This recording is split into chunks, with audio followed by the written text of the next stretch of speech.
Fundada em 1957, a Associação Comercial do Distrito Federal, a CDF, é a entidade representativa de classes mais antiga do Distrito Federal e representa os anseios e pleitos dos setores produtivos e do povo do Distrito Federal. Ao longo de sua história, a CDF fundou e patrocinou a criação das principais entidades do Distrito Federal, tais como BRB, Fibra, Fecomércio, FAP, CDL, entre tantas ações realizadas por seus conselheiros nas áreas de política, educação, saúde, cultura e desenvolvimento econômico. Desde 15 de junho de 1998, a CDF viabiliza e ampara seus projetos e ações no Instituto ACDF.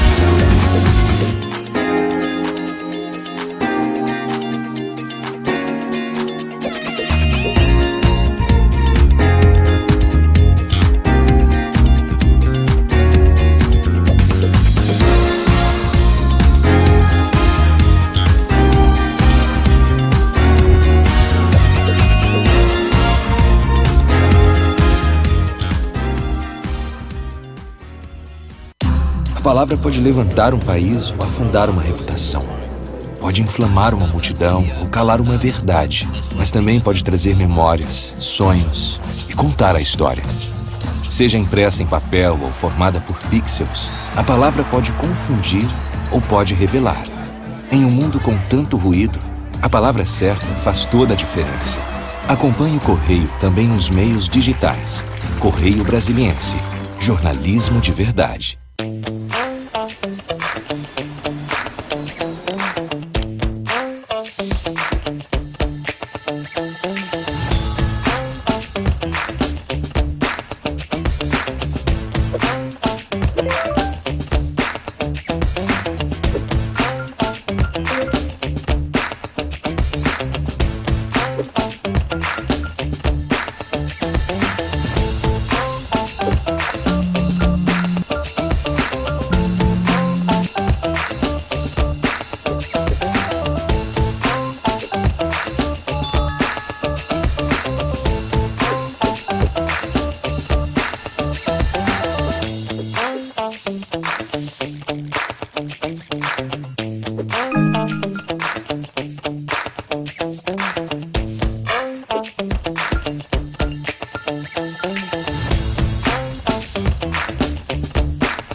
A palavra pode levantar um país ou afundar uma reputação. Pode inflamar uma multidão ou calar uma verdade, mas também pode trazer memórias, sonhos e contar a história. Seja impressa em papel ou formada por pixels, a palavra pode confundir ou pode revelar. Em um mundo com tanto ruído, a palavra certa faz toda a diferença. Acompanhe o Correio também nos meios digitais. Correio Brasiliense. Jornalismo de verdade.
Eu sou o Bruno Tiberi e todas as manhãs você confere aqui, o TVC Manhã com as principais informações do trânsito e, claro, tudo aquilo que vai impactar você no seu dia. Então não se esqueça, hein? De segunda a sexta eu espero você.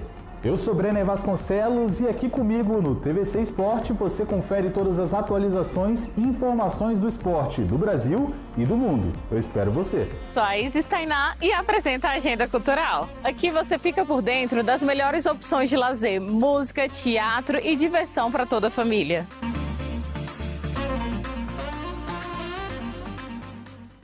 Alguns dos maiores nomes e personalidades do design brasileiro estarão em Brasília para uma série de encontros, palestras e debates, nos dias 10 a 13 de março, no II Fórum Cidades Criativas do Design.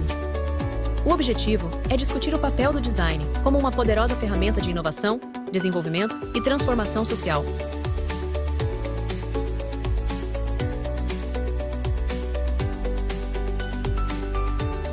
Brasília, Curitiba e Fortaleza integram a Rede Brasileira de Cidades Criativas do Design da UNESCO, um reconhecimento internacional para cidades que colocam a criatividade no centro do desenvolvimento urbano, econômico e social. Venha fazer parte desse movimento. As vagas são limitadas. Saiba mais e se inscreva em nossas redes.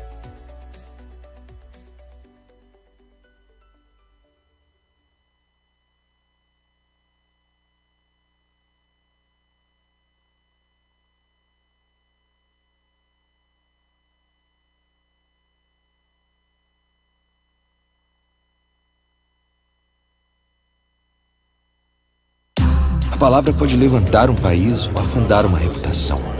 Pode inflamar uma multidão ou calar uma verdade, mas também pode trazer memórias, sonhos e contar a história. Seja impressa em papel ou formada por pixels, a palavra pode confundir ou pode revelar. Em um mundo com tanto ruído, a palavra certa faz toda a diferença. Acompanhe o Correio também nos meios digitais. Correio Brasiliense. Jornalismo de verdade.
Eu sou o Bruno Tiberi e todas as manhãs você confere aqui, o TVC Manhã com as principais informações do trânsito e, claro, tudo aquilo que vai impactar você no seu dia. Então não se esqueça, hein? De segunda a sexta eu espero você. Eu sou Brenner Vasconcelos e aqui comigo no TVC Esporte você confere todas as atualizações e informações do esporte do Brasil e do mundo. Eu espero você. Sou a Isis Tainá e apresenta a Agenda Cultural. Aqui você fica por dentro das melhores opções de lazer, música, teatro e diversão para toda a família.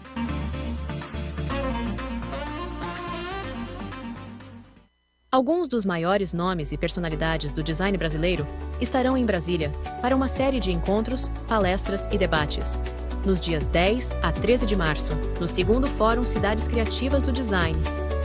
O objetivo é discutir o papel do design como uma poderosa ferramenta de inovação, desenvolvimento e transformação social.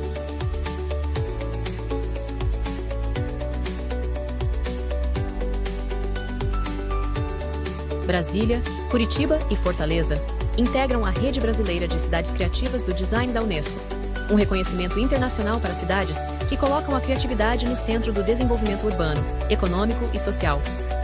Venha fazer parte desse movimento. As vagas são limitadas. Saiba mais e se inscreva em nossas redes.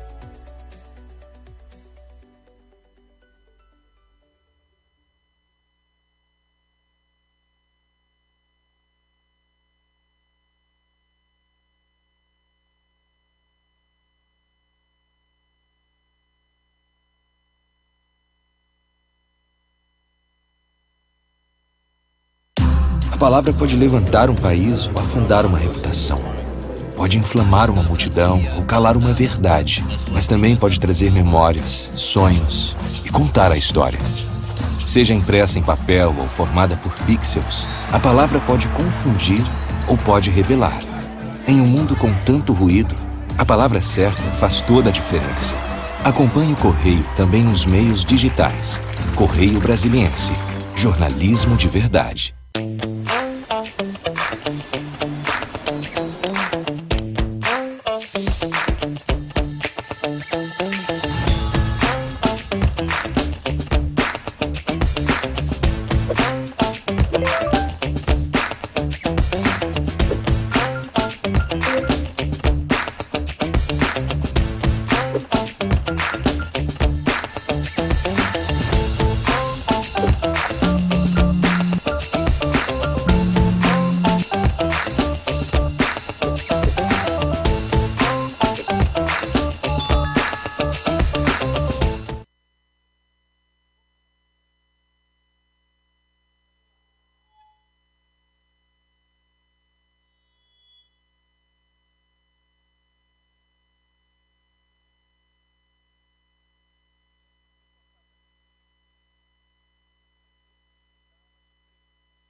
É simbólico, emblemático, importante, né? A Dani hoje está junto com a reitoria, não é isso, Dani? Uma agenda muito pesada, mas eu quero que ela dê uma palavra de boas-vindas para vocês. Obrigado, Dani. Obrigada. Nossa, aqui tá muito alto, gente. Eu tô achando. Peraí, deixa eu ficar mais para cá. Pronto. Vou ficar aqui. Bom dia a todas as pessoas. É um prazer tê-los aqui na Universidade de Brasília. Realmente eu estou com... Não é nem a minha agenda, né, da própria reitora, muito pesada. Mas como eu sou assessora, então eu tenho que estar ali presente, né? Mas eu queria desejar, primeiro, que vocês tenham um excelente dia aqui na UNB. Esse é um prédio novo, foi recém-inaugurado, né? Finalmente, o design da Universidade de Brasília tem um lugar. Nós somos nômades por muito tempo, desde a época que eu estudei aqui. A gente circulou por todos os edifícios dessa universidade. Era uma salinha no lugar, uma salinha no outro lugar. E agora a gente tem nosso espaço, né? Então, todo o departamento está aqui. A gente tem uma estrutura melhor. Ainda não como gostaríamos, mas... Enfim, esperamos que, quem sabe, uma recomposição do orçamento federal, a gente consegue melhorar as condições das universidades federais brasileiras. Então, eu queria desejar um excelente dia para vocês. Estou muito feliz, Bruno. A gente tem tradução. Bruno, que bom que você está aqui com a gente, que bom que eu te vi pessoalmente, fisicamente, porque a gente se vê muito em tela, mas não aqui. Então, seja muito bem-vindo. É verdade, é verdade. E eu queria... Enfim, gente, eu tô tão feliz hoje que eu reencontrei a Bia, reencontrei a Renata. Né? Todo mundo aqui é muito importante, mas a gente trabalhou juntas, né? Faltou a Fernanda, que eu falei. Faltou a Fernanda Martins. Fernanda, a gente gostaria muito que você estivesse aqui. Vamos fazer foto. A gente trabalhou juntas no primeiro colegiado setorial do Ministério da Cultura, do Design, né, no Ministério da Cultura. Né? Então, foi um trabalho intenso, né, por bastante tempo. A gente se via muito e com muita frequência. Então, estou muito feliz por vê-las também aqui pessoalmente. Muito bom recebê-las aqui na UNB. Enfim, quem sabe, né, a gente volta aí com força. Né? Conselho Nacional, eu estou aqui cobrando, né, gente? Ministério da Cultura, a gente está aqui, a gente tem que voltar. Rede Nacional.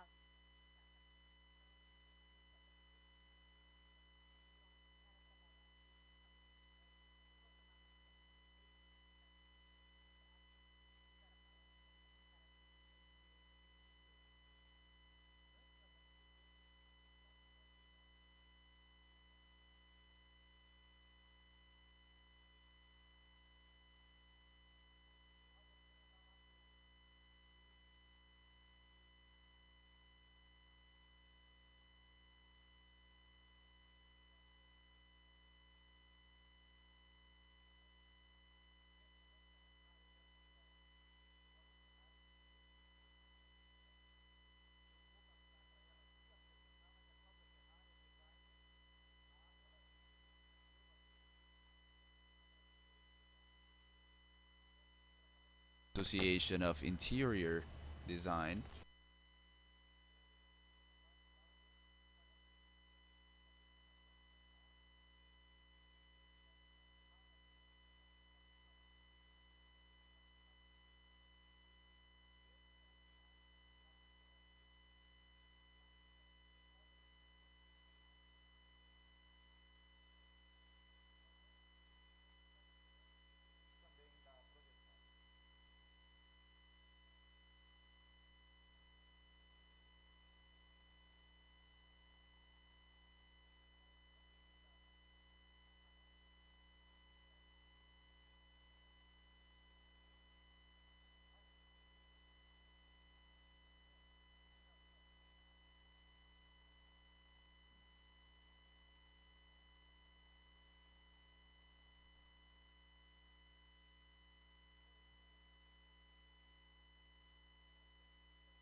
arte terapeuta em formação e estou cursando agora um mestrado em design na EJE.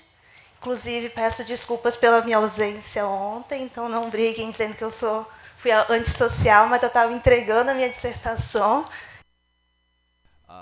I had another commitment, but yeah, thank you. And now I will be speaking about my research and about my personal experience in the City Hall of Niterói, working with the project Da Porta Pra Dentro to work and help the people of Minha Casa Minha Vida, a Brazilian social aid project. So we're thinking of how we can transform the experiences of housing, thinking of inclusion and socioeconomic development. And here we have first the right of living well. We are going to deal with the legislation to see what is that right exactly, and also different horizons to consider as designers. Okay, so let's see how it goes. So about the right to live well, let's see the first problem. Where do we come from? Why we need to think about what we need to think. Today we have a housing deficit, and it is split into parts, the quantity and the quality part. The first one is going to deal not only with the absence of housing, because sometimes we can be living in a place, but also the people that are homeless. So poor housing, also cohabitation, when we have more than a family living in the same house due to lack of options, and also the high prices of rent. And we have almost 6 million of houses lacking or missing in our country. And this is a research based on a study of 2023. And here we see that women are a big part of this population that do not own a house, and also black population, and also the urban part of the cities, which in my opinion is a little bit redundant, but okay. And we also have the quality deficit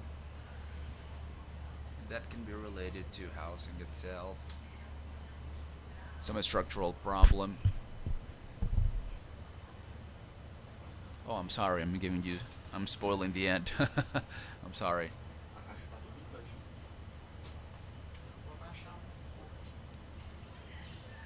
Could you give me a hand, guys?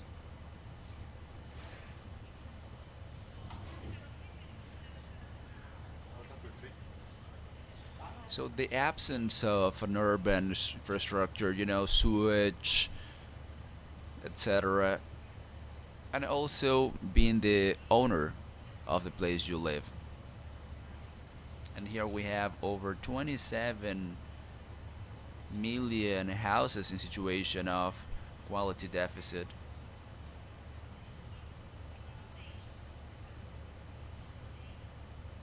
And mainly concentrated in the women population and black population.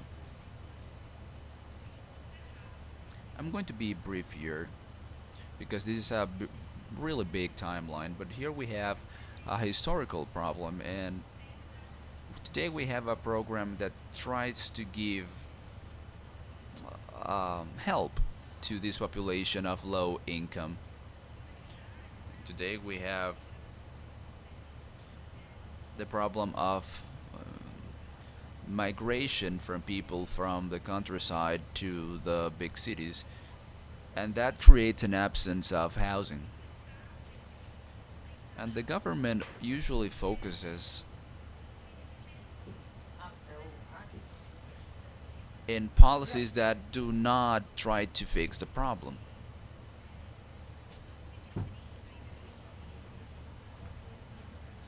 So from 30 to 54, we started having some certain control on the leasing of the apartment, and now we have the EAPs that are really well known.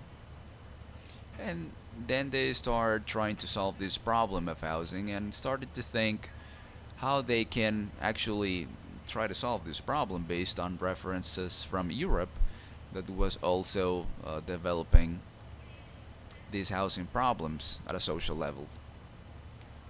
And then they start thinking of a way to give a better escalation to the solving of this problem, and then we come up with a measure that ends up being hegemonic, so to say. The DAP had a proposal of a village that could have all services, such as having schools nearby, also hospitals. And this is important because this ends up being some sort of line that they will try to follow later, or they would try to follow later. Then we have the period of the dictatorship in Brazil, and we have this model that tried to replicate modernism. And basically we started seeing a lot of urban areas without the services we mentioned before.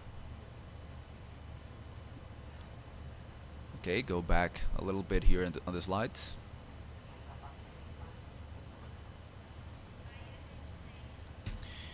Here we have social movements, which are periods without, housing policies. From 2002 to 2008, we have the BAC and a lot of subsidies, but it was criticized a lot due to the form it was done and because people were not being listened.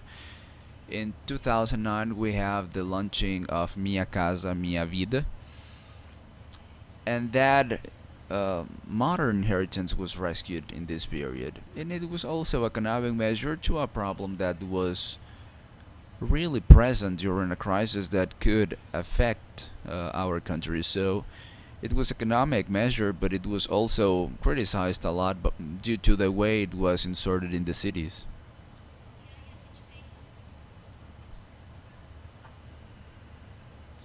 And here we have this compactation of housing, thinking of this typology of housing based on an ideal of the way we should live, and not necessarily listening to the population that would actually be living in those places, which is low income population.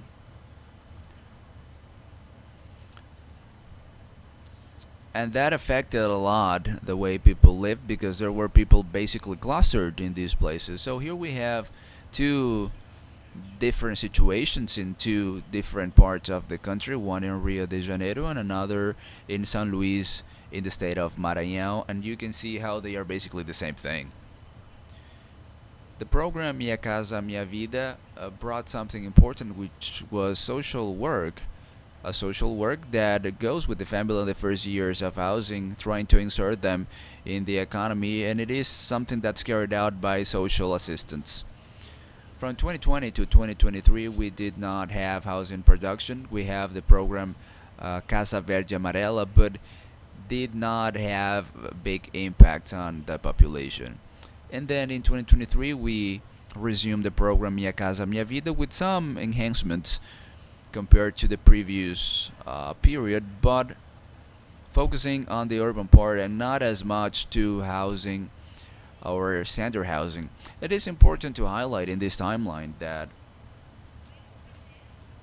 it was first program, or it was the first program that gave housing to the poorest people, because after that everything was more institutionalized, and basically the people who got the better of it was people of the middle class after that. In 2005, we also have the National Program of Housing that was aimed for people of low income.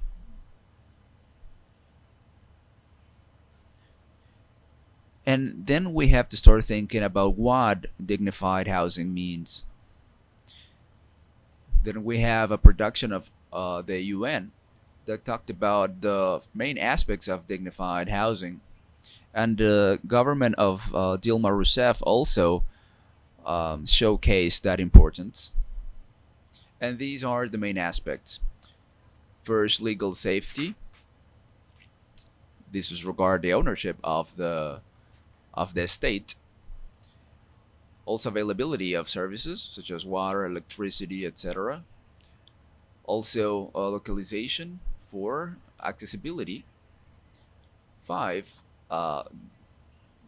the habitable place or aspect of the place, and also the cultural context and respect.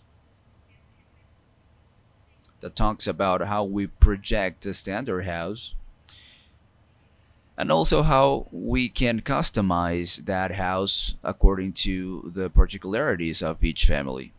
Well, coming back to the program Minha Casa Minha Vida and what I said at the beginning, which the house is a portal of access to other services, the program itself recognizes that. It's an urban development and also a cultural development that needs to be promoted alongside housing itself.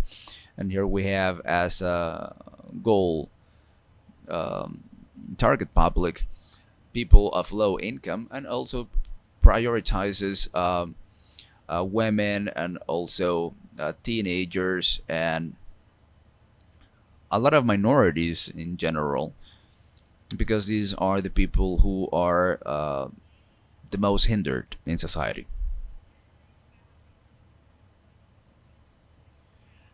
And first, we have a scope of trying to listen to the population, but in the program we have some needs, which is what we try to deliver, and that is conducted by the legislation as well, because we try to think of the typology of these states. And when we stop to think a little bit about the matter, we see that this project or projects in general, they should follow some rules so they can fit in what the society needs. But when we start thinking of that, I know that you can't read because the font is really small, but this talks about a typology having in mind a nuclear family that is, a couple and their kids, and it doesn't highlight at any moment something that thinks of work or study. So that's why we get some criticism sometimes, because we need to reflect a little bit about the proposition of the standard of house. Are we talking about a social economic development? If we do, then why aren't we thinking of the houses in that way?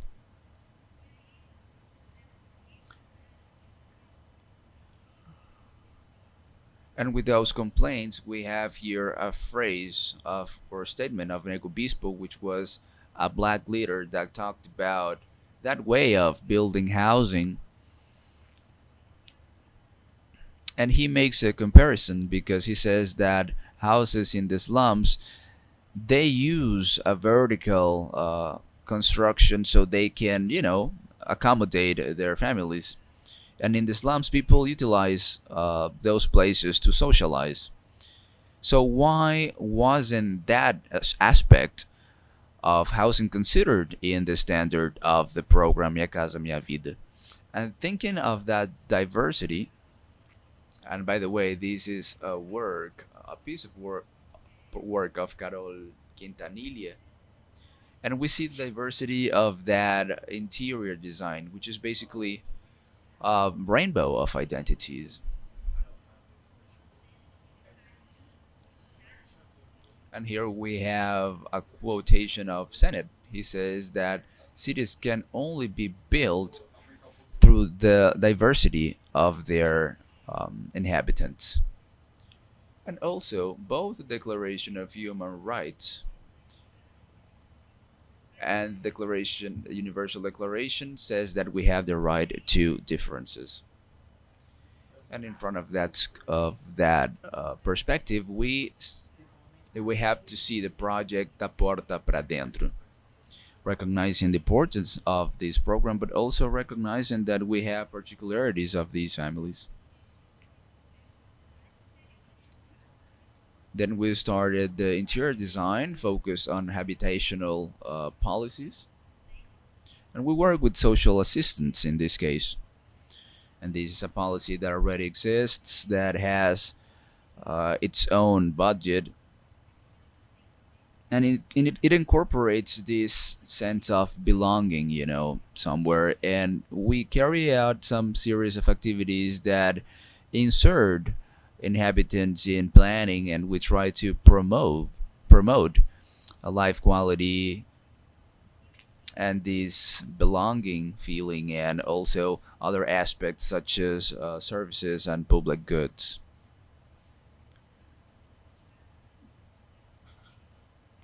So as interior designs, we try to listen to these families and to their needs, both physical needs and emotional needs, and we try to improve their lives based on the configuration of the furniture and adapting what we have to their needs, and also try to seize the best of our resources for materials and the uh, finishing of the walls, etc.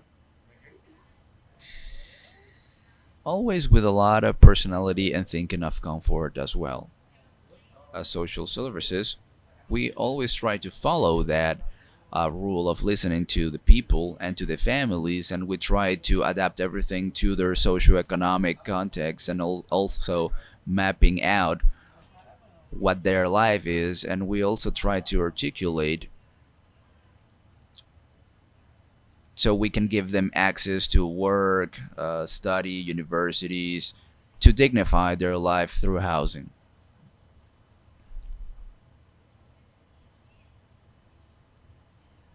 When we talk about methodology, we try to generate recognition, reflection, and action.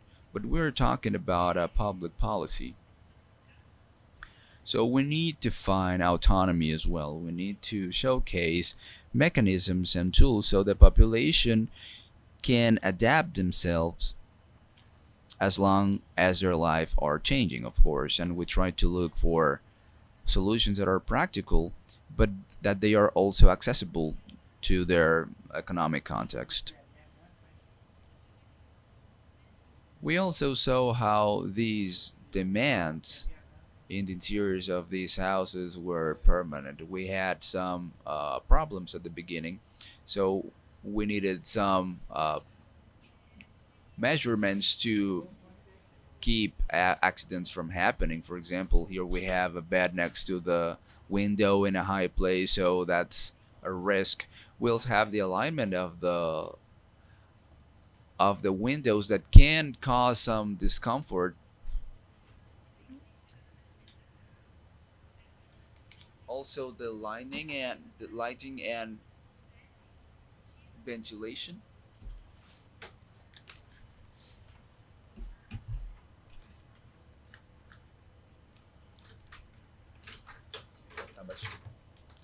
Here we have a counter and the room is really dark, so having some light here would help a lot. Also thinking of spaces to work, to study,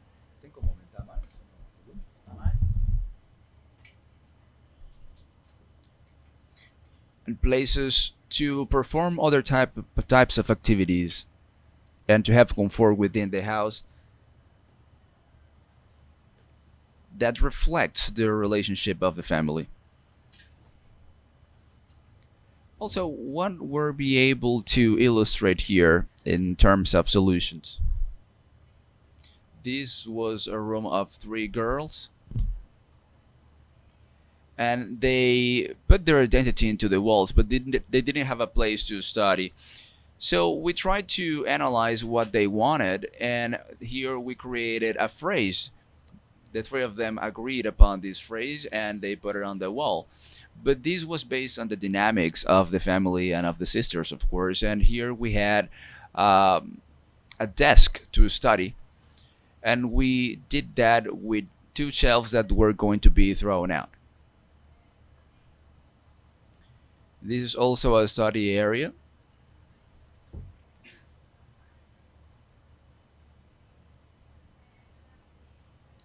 And we have here a bunk bed that was going to be thrown out, but it was good enough to keep using it, so we were able to recycle it. So we transform everything, and we're able to transform the room in something more comfortable for the girls. All of this was started with their action. They were the ones that started the initiative.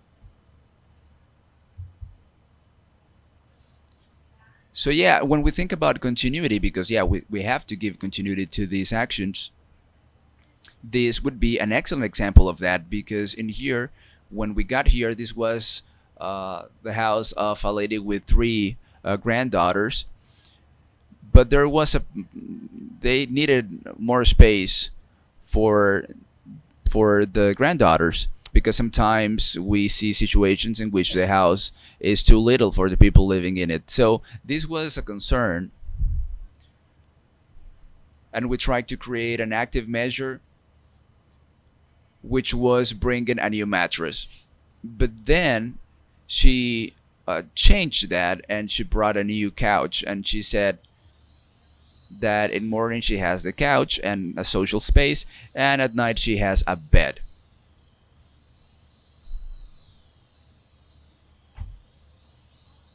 This is a different example. Sometimes we don't need to add anything into the house. This was the house of a couple, and this was the room of the kids, and it had a bunk bed, and this was the room of the couple. And we were analyzing the situation, and we realized that if we change the furniture from the first room into the other and vice versa, they were more comfortable, and they were able to guarantee their intimacy. We have the action Minha Casa Tem Design, or in English, my house has design. This was a different project in which a lot of partners help us to conduct these different activities, with a lot of sponsors, to bring a lot of furniture to the people who need them. We help people to paint their houses, and we directed all the activities based on who needed it the most. In order to do that, we built an ecosystem of collaboration. So here we have a group named Protagonistas. And they use this term, which means protagonists, thinking of the families and using their space the best way possible. The project starts or revolves around the Secretariat of Housing, and also the OSC, which is the Brazilian Association of Interior Design. With the responsible for valorization of interior design. And these are 2 projects that unite or merge to try to put into practice these measures. And we started articulating with different city halls and secretariats.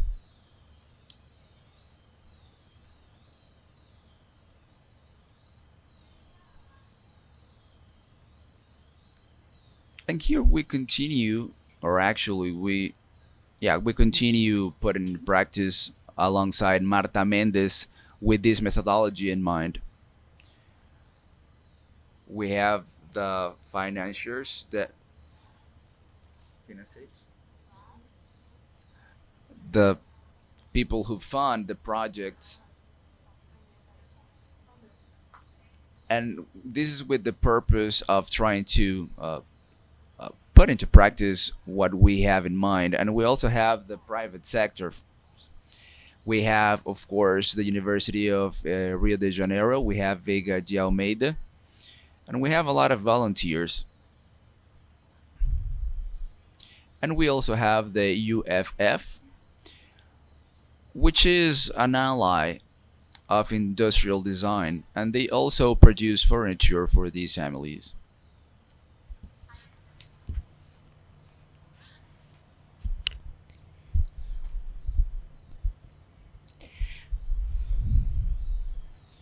Gabriel is a teacher from UF.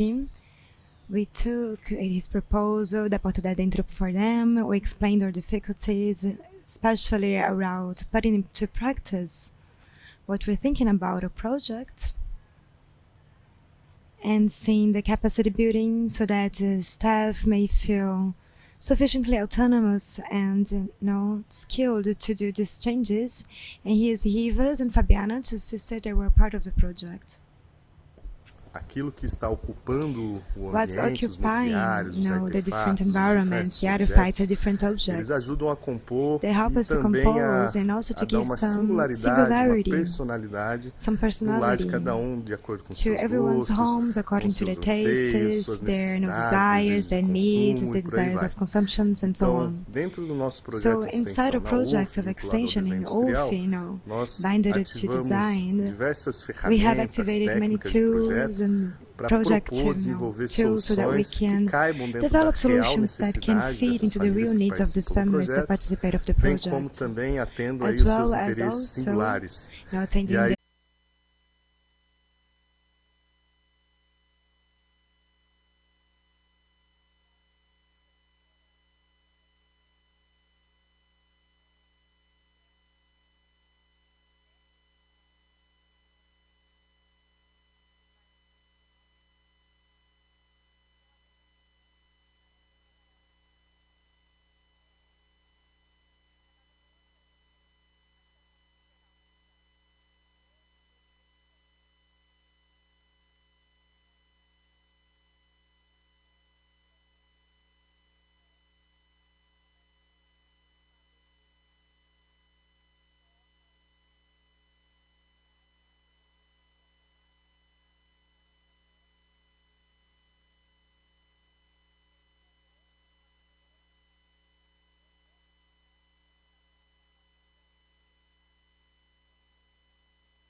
so the subsecretary can talk with the other managers and open up a commissioned position. That's when I can infiltrate, as we were talking yesterday.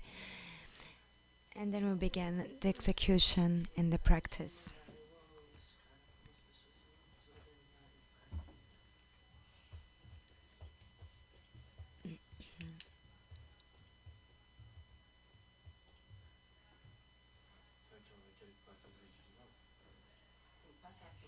What is going on? We don't really have beforehand what are the new inhabitants are going to live there. We have some register in the municipal secretariats of people who are intending to, and they are part of this candidacy to receive these homes.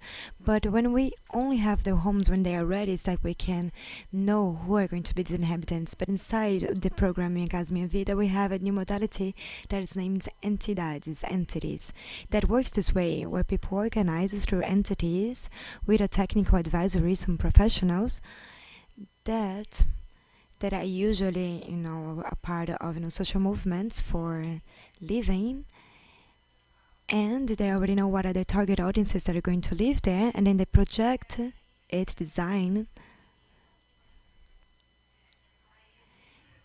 and then they organize themselves, and then they ask for this bidding, this revenue, which is quite different from the other budget for FAR, which was the Fundo de Arrendamento Residencial. And inside the municipalities, usually those who are asking for it are the advisory themselves. These are the ones that will present the project, then go through the municipalities of Niterói to approve these new buildings. And this is why I said there was a program for needs, because they're the ones who are going to guide how this, new livings are going to look like. We had some improvements from the first version of the program to the second one. They have added some quadrant meters, but without specifically saying how to do this. And they also added a balcony.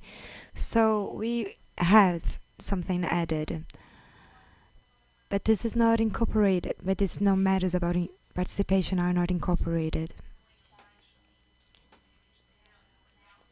The entities is self-managed and they can be self-built, or we can hire some advisory or consultant to build whatever they thought about. Yes.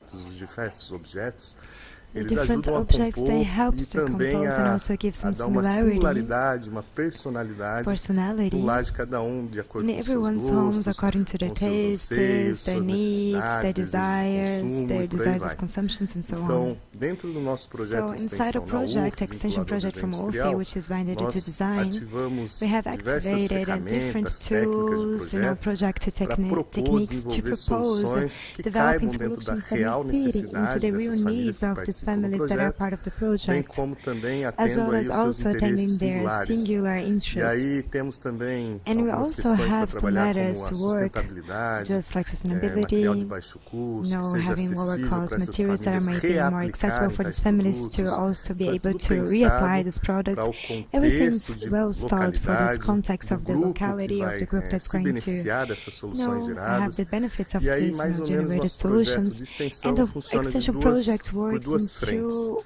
different Uma são fronts. atividades para One os of them discentes is these e outras são activities for the atividades descents, com and as the others are protagonistas, activities que with the são protagonists. uma That denominação que aplicamos is the para as famílias, denomination that we have mulheres, as applied for famílias que the participam families, do for the projeto women junto à that secretaria. participate of the project Então, along com with the elas, secretariat. buscamos construir So seus with them, we conhecimentos try para to visar build uma their knowledge so autonomia, that we can com have some conhecimentos autonomy básicos de and some marcenaria, de basic knowledge serralheria, de of, acabamento, para que elas possam reparar, consertar os seus próprios objetos dentro de casa, bem como produzi-los. E na outra frente, junto dos alunos, né, atividades para os discentes, matriculados no curso de desenho industrial, a proposta vem com eles projetando propostas, soluções de mobiliários, de pequenos objetos que vão ser utilizados nos lares dessas famílias atendidas. Então, fazemos todos os contatos de aproximação, entrevistas estruturadas.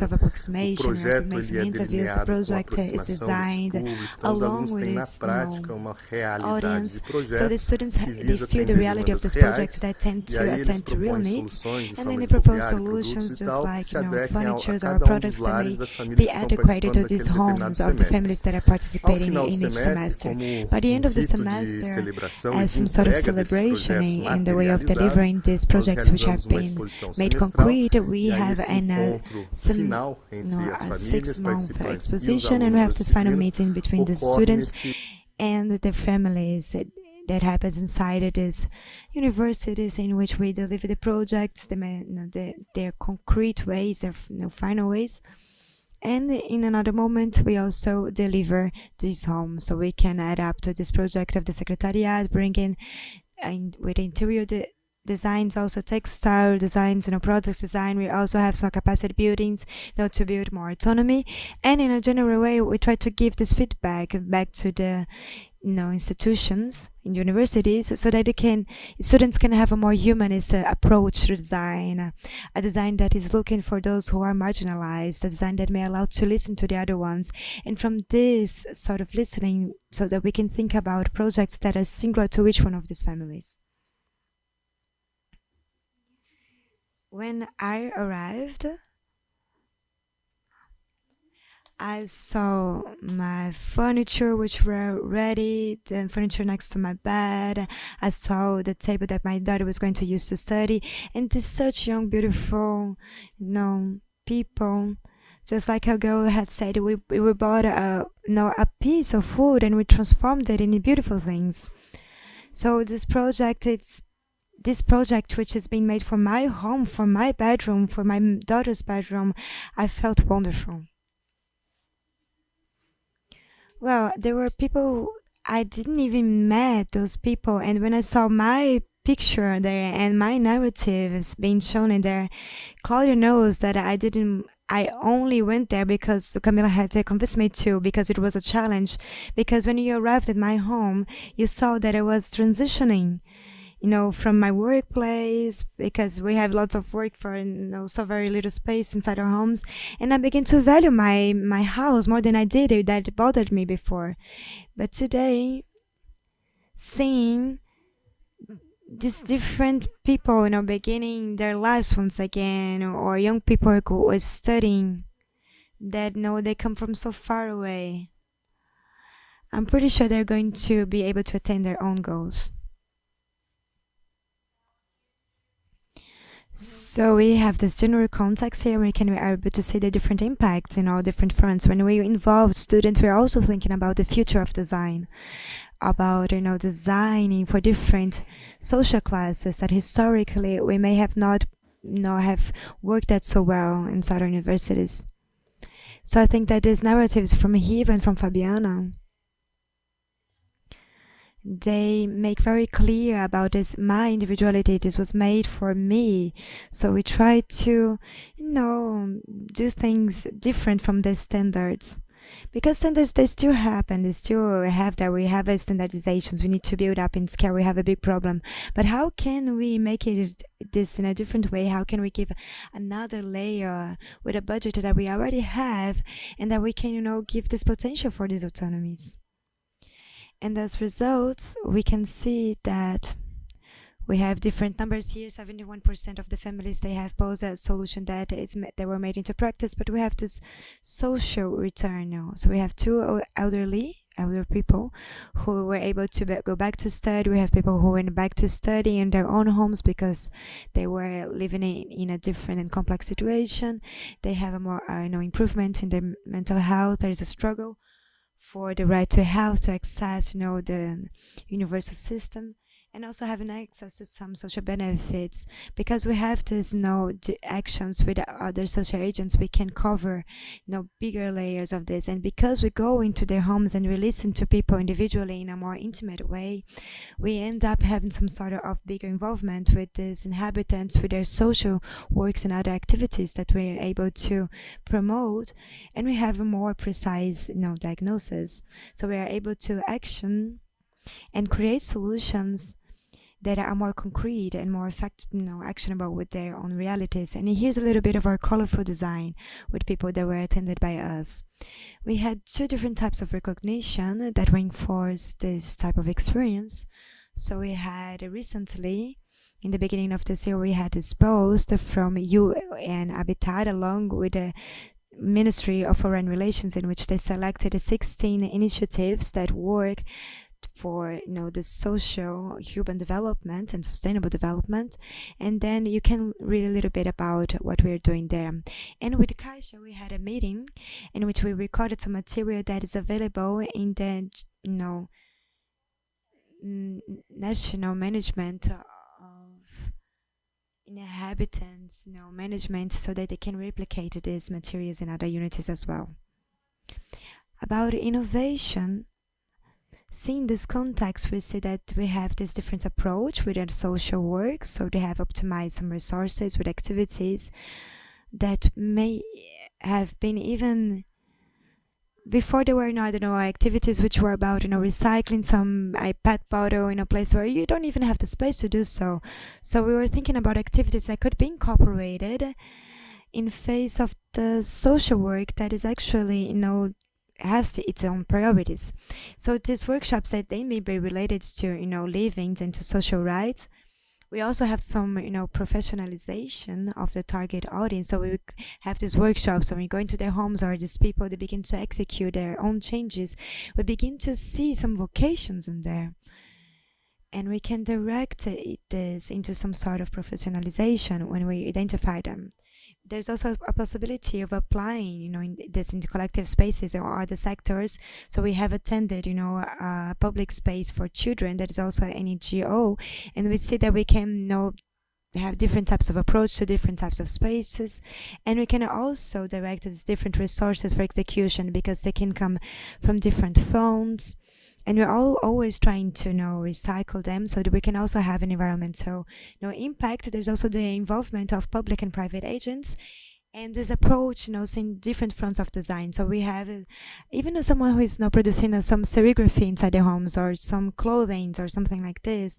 Sometimes it happens that this person asks us, but how can I understand the pricings of the products that I'm creating? So we were also trying to help these people to understand how to do this. So we're also trying to fortify other fronts of design that can help this context. And to finish up, we have some strategical tools to think about the public policies that are intersectorial, because we're talking about people in many layers. And just to summarize, when we consider the social and cultural aspect, we have a design that may have been included and may turn this world may change the world in a way that we can generate more, self-esteem, autonomy, and then it may change realities. And we are thinking about the individual to look into each one's particularities. This is also a strategical tool in which we can integrate different dimensions of the living spaces, also from the interior spaces, to get into trying to come closer to the ways of living that these people who live there have. And just to finish up, because we have some tools that are not from design, but that we may not use them. So we have the law of technical assistance, of the social interests, skills. So families have the right to access this consultation, this technical assistance, free and without costs. And we always have a budget that is related to this law, and this law is already can be applied. We also have some transits that are going to the sanction of President Lula, some sort of seal, certification of social engineering and architecture offices, because I don't think that we have it yet. I'm not sure if we have one, but we could have some sort of seal for social design for these companies. And we're also thinking about this budget context. So inside the social work, we also have a budget in which we can try to direct these budgets for these different entities of this ecosystem and think about other ways of creating and doing the social work. And now I'm really finishing up. Design, it is social, it is political in its essence, independently of the people you are working with. Our actions will always be resonating in the society that we live in, and in this world that we are building, and what we are always thinking about what we're going to leave for others. So we can think about, some world imagination that might be more inclusive, that has more popular, participation, and that can use public policies in a more respectful way with different cultural perspectives from our country, so that we can really build with more autonomy. That's it. Thank you.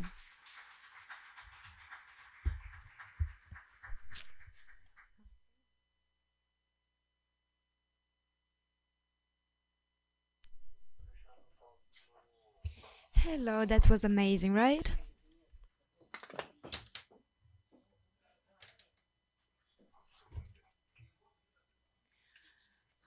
Do you have any questions? Danny is right there on the corner. Oh, can you please turn on the air conditioner?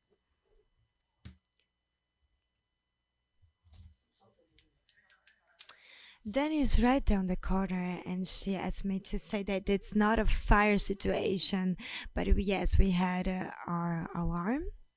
The alarm has said there was someone smoking somewhere, and when the alarm goes off, everything goes off. Everything turns off. It's turned off.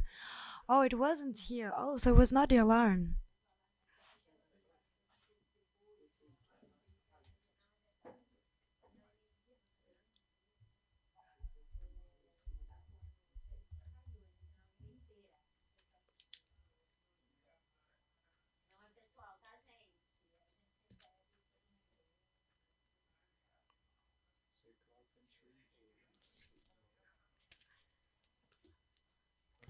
Então era diferente, né?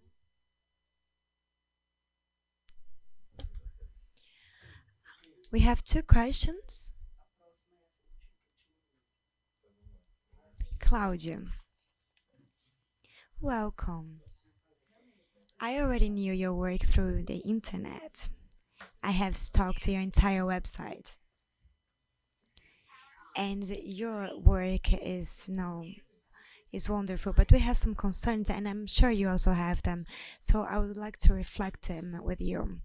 About this law. The law exists, but who is going to attend?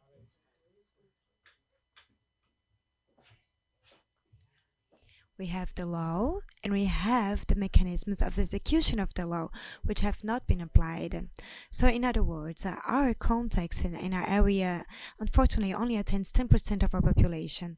I'm not sure of other cities, but in the city of Salvador, which is my city, we have 70% of the city, which is illegal. And your work is amazing in the sense that we have to try to put our skills into the real needs of the population. And how can we do this? This is my question. How can we do this? Oh, this is the $1 million question. Thank you so much and congratulations. This is already a beginning. Yes, this is an action which is localized in a small scale, and this is already a big challenge when it comes to public policies, because we also want to try to attend a bigger audience. But okay, some reflections. We have many. First of all, we also need to be ready for this, and we have to want this. So we are talking with different universities is the first essential point of it. One of the main difficulties that we have is how to attend. And then we saw that at least in universities in which we had contact with, there's some difficulty in creating solutions many times. Even though we have the skills to create them, it's difficult to understand that we have to try to, use the materials we already have in there, and to understand that it is a matter of skills building.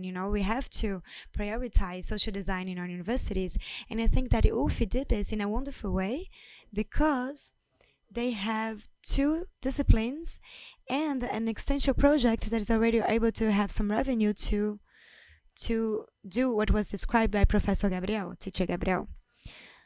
So students spend the entire semester. This is not an extension project. It's not another activity inside their own chronogram that they have to fill up, even though that extension projects are also mandatory. But they are already dedicated with the specific schedules every week to attain a specific audience. So I think that is a good way. Some other ways to convince other sides. And then I see that the examples that we have, they are very important, because we are talking about interior designs for the population, and then people said, oh no, these people are crazy, this is for rich people. We listen to this a lot. So we have to insist and talk to people and show that we have a way to apply this, and how it resonates in these different layers of social development that people need to go through as human beings, struggling for life, struggling for their own ways of living. What else? We also have, we're talking about public policies in itself. There's some continuity with governments. So I think there is this matter of trying to internalize. And we also have some transformations in our work that I think may benefit us, because before, the social work was planned by the municipalities and the hall itself, and they would figure out how the budget was going to be used. But now, those who are thinking about how the social projects are going to be like, who are going to execute them, it's a population itself. So when social work begins, it begins with a dialogue with population and identifying and creating some diagnosis, another wonderful work for us that are inserted in this context, to have a diagnosis for this population, and so we can have some action plans, so what's going to be executed. And the fact that we are working along with Caixa, it's a way so that they can know and understand how we are applying these works, and it may bring this as a proposal to the population, because the population may not know about it.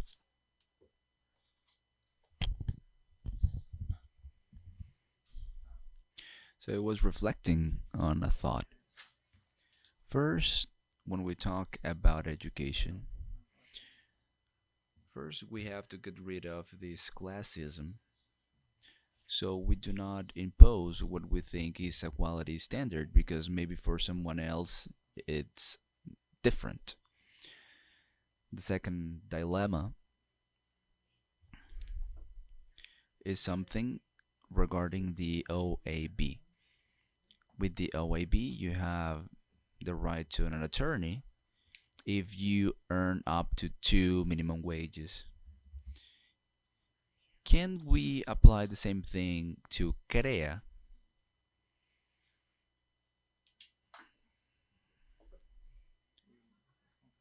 Yeah, that's another layer that we need to consider. I am an architect, but I am totally against CAU. I'm not even affiliated to them.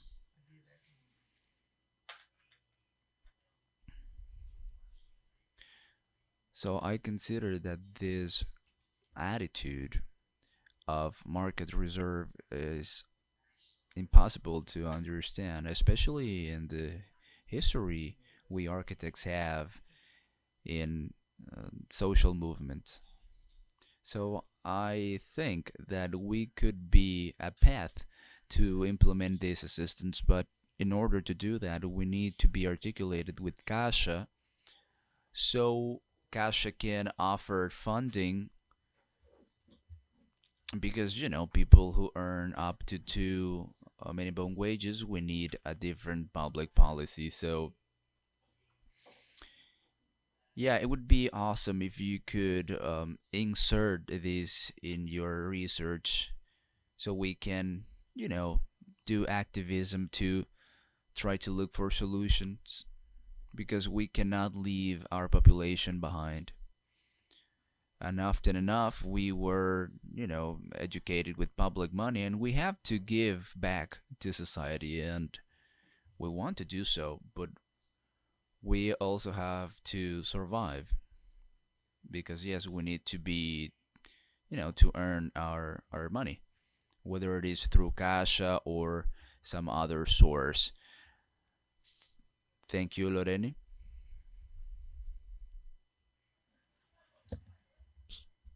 Please try to be more objective in your comments. Thank you, thank you. I think that comment was directed to me.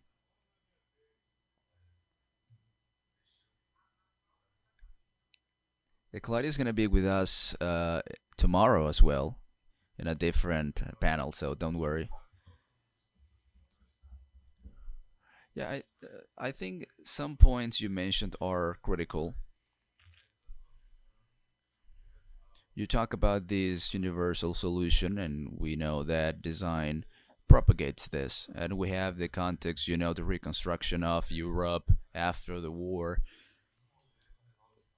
But thinking that a model solves all the problems of the world, I think we have to overcome that, because yeah, that's not the case. We need to apply these ideas that are being elaborated.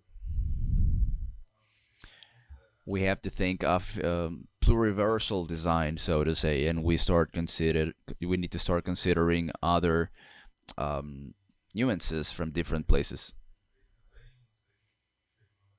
I also remember, and I don't know if you have researched about this, there is an Iranian architect, Mirafitabi Faranak, that talks about power and the technology that's developed in poor areas.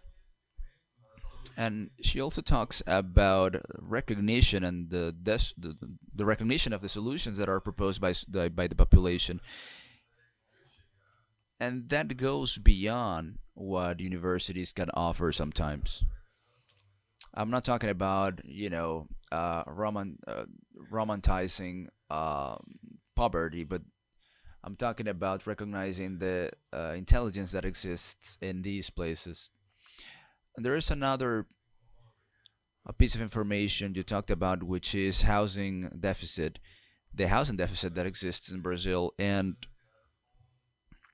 I collected some information about that, and I realized that there are a lot of empty buildings in urban areas. In Sao Paulo, for example, in Sao Paulo, you have 400,000 families under housing deficit, and you have about the same number of empty buildings in urban areas. So if you think about it, you can say, why can't we just, put these people into these buildings? Yeah, I just wanted to mention that so we can reflect a little bit on it. And congratulations for your work. It was really inspiring, and now we're thinking about how we can prepare things for the future. And I'm really happy that these housing policies gaining or obtaining these layers, because Minha Casa Minha Vida has a lot of problems, and now you're talking about some possible solutions. And I know there are some references for urban planning. You need leisure areas in some buildings, and I believe that little by little we can evolve adding these layers. And with the actions you mentioned, which are really important, and also bring that to the university, all that experience that sometimes go beyond the simple things we talk about every day, and give back. So yeah, congratulations. It's an inspiring project indeed. Thank you. Good morning, Claudia. I am Luana. I am from Salvador, just as Bia. I didn't know your work, and I fell in love with it because I am an interior designer myself. And I quit the area because the market in Salvador is very snobby, so to say. And now I am just a strategic leadership part of a social project alongside Sebrae project in Fortaleza. And one of the biggest struggles that I have gone through at this moment is that we need to build based on trustworthy data from the territories, and to get closer to the territories and try to create this layer of sensitivity, so to say. And I have realized that this is more about relationships rather than technical language and everything else. So how was that experience for you, getting closer to the communities and the inhabitants of these places? How did you build this trust with them? Thank you. I really love the question because, as a matter of fact, it does have to do a lot with relationships. I made a lot of friends. A lot of the people that we serve to, we end up creating this bond with them. And that is the relationship that ends up creating trust. And this proximity, you build it through an active listening process. Sometimes we got home to talk about their home, and before that, the person would tell their life story. And of course, you have to listen because most of the time they are not listened to. And when we get there to establish or to apply these concepts, we try to do it in the most human way possible. And we do that because we have this role that sometimes had different hierarchies. We have to see the position you have within an agency or institution. So social assistants were essential in this process, but even they face these struggles themselves because public policies end up promising more than they fulfill. So sometimes we don't know if what we are defending or advocating will end up happening. There was a time I was working in a new program in the municipality that is focused on slums and community, and we didn't have any budget. That was the end of it. So we need to look and focus on the population, because sometimes we imagine and we plan, etc., but sometimes we don't know what they actually need. So yeah, those are my reflections on the matter. I don't know if that answers your question, but we need to think of mapping methods, and also try to look or to find a horizontal approach, because I have a method, but I need to listen to you so I can apply that method and to put it into practice. So that can also generate positive results. Again, I don't know if I answered to your question. I have, I don't know if I can call it a question, but first of all, I was really impressed with your work, and I wanted to congratulate you once again.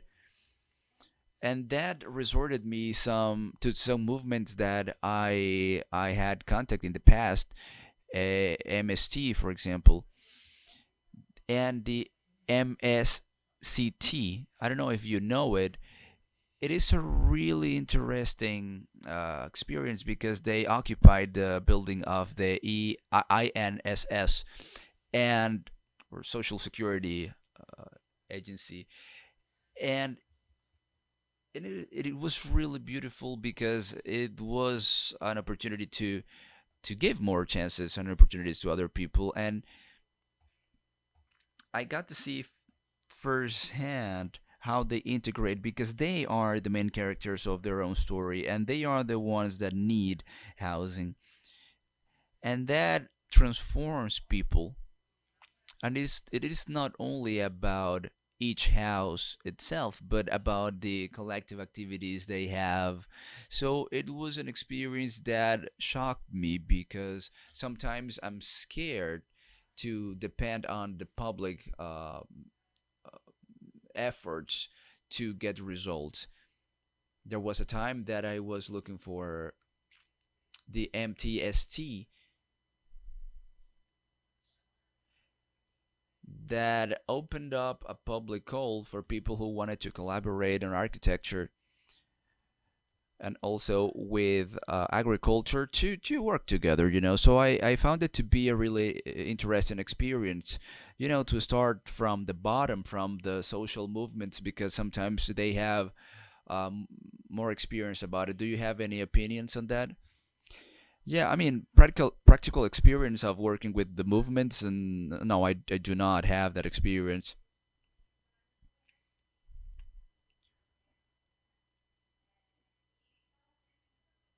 But we are always really working with some of these movements. So I believe that's another way.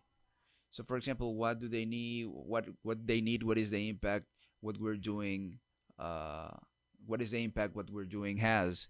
I can talk about that experience later, but I am not going to name names. But we had something about to happen, but there were some hiccups and we couldn't make it happen. And then we were going to talk about design with the movement, and they didn't let me speak. So when I started with the wrong foot. So I realized I needed to speak in a different way. So yeah, we need to adapt properly, and we have to talk to them about design, but in a different way and thinking of their benefit. So that was my experience. But yeah, I haven't lost hope. It's part of the road. Okay, so give her a round of applause, please. Thank you, Claudia. And here I would like to invite Claudia for our next project. Our project is about this methodology of co-creation, where the protagonist is indeed the community, and we're working on it. And the Institute of Statistics of Brazil is going to implement a project in the south of Brasilia, sorry. And we have an occupation of 50% over there. There are a lot of companies over there that only have text address or fiscal address, and this is a project of revitalization of trade through housing and strategies. So yeah, you are invited. Neida, which is the representative, I know she's working in that project with us alongside Liz, and I want to thank you, Claudia. You will be here with us for the rest of the day and also tomorrow. So in the meantime, let's give her another round of applause, please. We have talked with the City Hall of Niterói, and they said they will maybe be with us later today. They have a lot of things to do, and we have very good conversations with the City Hall of Niterói. We are waiting for the response, but if they are not present today here, they will be with us online. We are going to do a video transition. Alexandra, play it, please. Let's see a little bit of our sponsors here. Yeah, we have to do A palavra pode levantar um país ou afundar uma reputação. Pode inflamar uma multidão ou calar uma verdade, mas também pode trazer memórias, sonhos e contar a história. Seja impressa em papel ou formada por pixels, a palavra pode confundir ou pode revelar. Em um mundo com tanto ruído, a palavra certa faz toda a diferença. Acompanhe o Correio também nos meios digitais. Correio Brasiliense. Jornalismo de verdade.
Eu sou o Bruno Tiberi e todas as manhãs você confere aqui o TVC Manhã com as principais informações do trânsito e, claro, tudo aquilo que vai impactar você no seu dia. Então não se esqueça, hein? De segunda a sexta eu espero você. Eu sou Brenner Vasconcelos e aqui comigo no TVC Esporte você confere todas as atualizações e informações do esporte do Brasil e do mundo. Eu espero você. Sou a Isis Tainá e apresenta a Agenda Cultural. Aqui você fica por dentro das melhores opções de lazer, música, teatro e diversão para toda a família.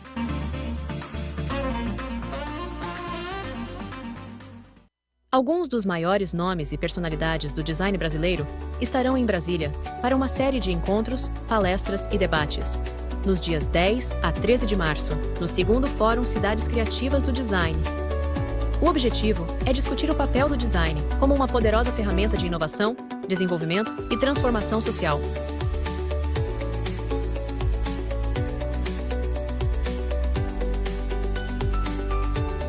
Brasília, Curitiba e Fortaleza integram a Rede Brasileira de Cidades Criativas do Design da UNESCO, um reconhecimento internacional para cidades que colocam a criatividade no centro do desenvolvimento urbano, econômico e social. Venha fazer parte desse movimento. As vagas são limitadas. Saiba mais e se inscreva em nossas redes. Is it finished? Yes.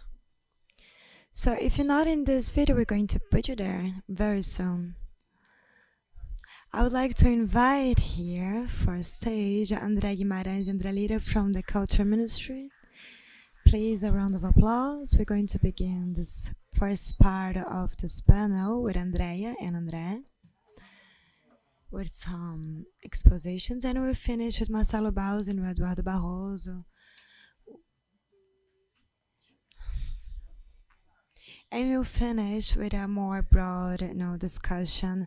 André, thank you for your presence. Please be welcome. Franklin wanted to comment something, but we're going to wait a little bit so you can talk about after André, okay? André, thank you very much. Good morning. How are you? I know that I have see many familiar faces in here. It's a great pleasure to be here today. As you can see in our ministry, we are working in the Creative Economy Secretariat, and you can have to call us, me or André, otherwise you're not able to enter, right? Of course, it's just not the two of us.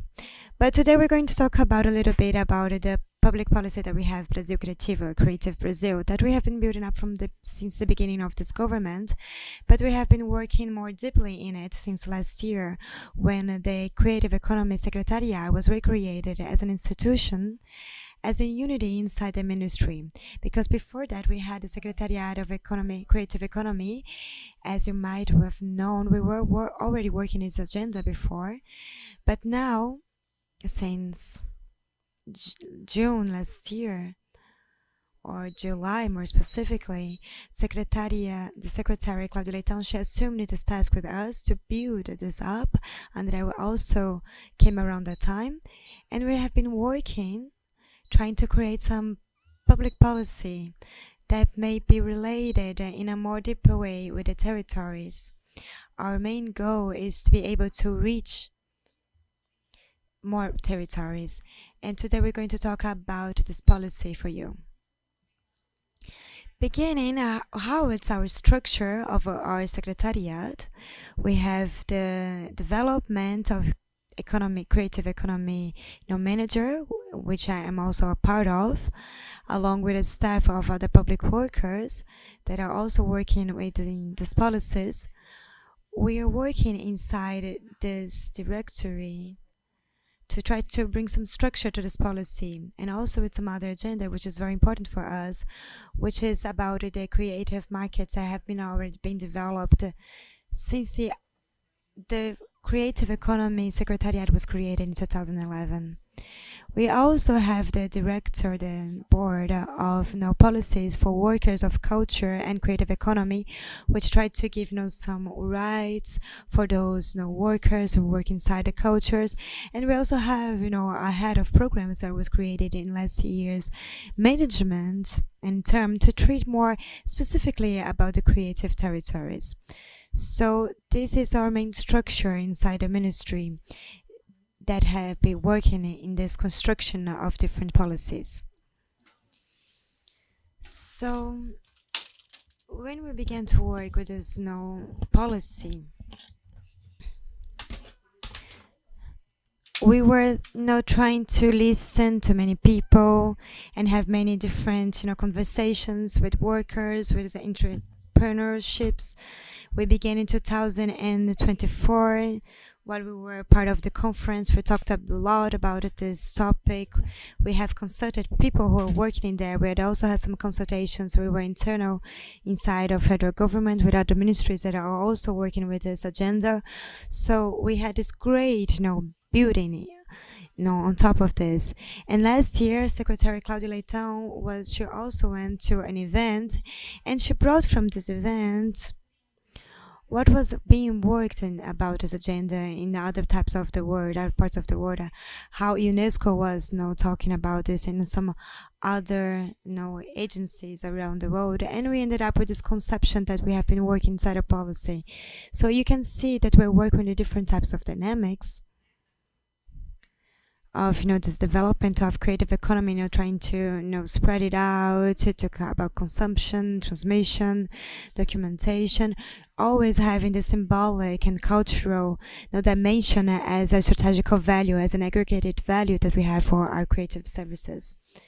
So we bring these three macro topics which represent this concept. So we have this dimension, this cultural symbolic dimension. We also have the matters of working with this complex life cycle of services and goods, and always trying to work beyond this monetary values. So we have a symbolic, social, and aggregated values. So we cannot be ashamed of talking about this topic. And then the main goal of our policy is to consolidate our creative economy. Our main goal is to be able to maintain this topic and these policies for a long time so that they can develop themselves, and then we can have concrete results for society. we are thinking a lot about this, how to create, more decent types of work and, have a very onerous revenue and how to contribute for the other parts of the country. So here are key topics inside our goals. And here also you can have an idea of how this was seen before. When we were talking about creative economy, we were thinking more about focusing on industry, and we were thinking about these monetary values.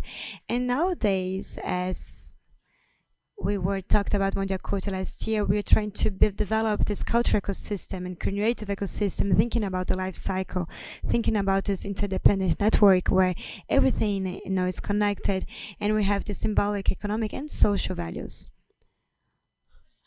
When we were building the policy in this construction that is still being made, since we began to work with this into 2024, we have established about what are we talking about, because I think it's important to limit what is a creative economy and what's beyond the creative economy, and it goes into knowledge economy.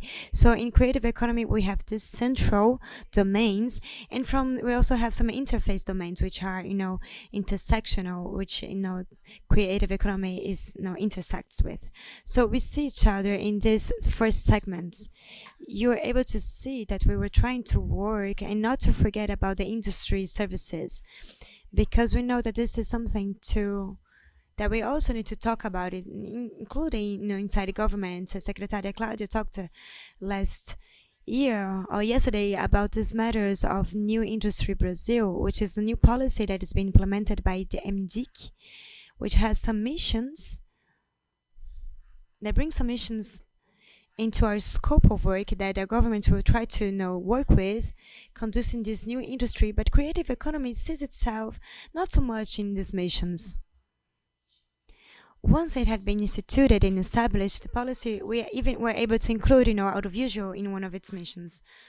But we know that there are some other industries that need to be also included in this new industry Brazil.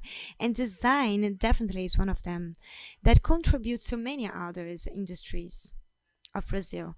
So we believe that there is a work to be made inside this field that is important, and you as a network of design may occupy yourselves with it and reflect about these matters. And here we have the pillars of our work and what we work with inside our policy. So we have this three-dimensionality, this biodiversity, innovation, sustainability, social and productive inclusion, and well-living, and the public goods. And we also believe that there are some other sectors that may contribute a lot when we're talking about these principles that we support our work on. Even the palace from Claudia, which we have listened, we can associate this about these public goods and well-living that are being reflected in the different segments of design. So here, it's a little bit about the tools that we have to implement our policies. So we are trying to re-establish the observatory OBEC that exists since 2012.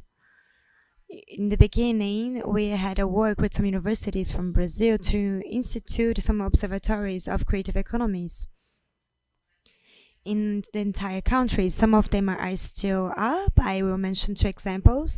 OBEC from Bahia, which has been working since then. It has more than 10 years now. And the Nucleum of Creative Economy from URGS, which has also been working since the beginning of its institution. But André will be able to talk a little bit better about this. We need to re-establish this policy to understand that we have to create public policies that are based on evidence, and we cannot do this if we don't have a production that will have different perspectives in the entire country. And the school Solano Trindade of Creative Economy and Culture, the school that has been working since January 2024. It has attended more than 200,000 people. It's a school that it's been taking care of the creative workers and the creative economy, and it's an online school, also created in partnership with federal universities and federal institutions from the entire country, and that it's available.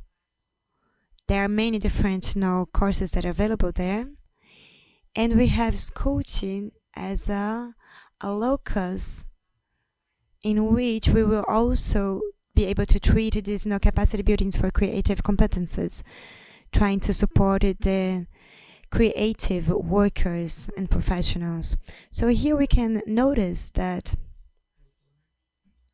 inside our policy, we have this main goal of settling a network of creative territories and thinking about some financing strategies in the long term so that these ecosystems can be sustainable, and thinking about the strategies that we have been working with and that may be interesting also for you.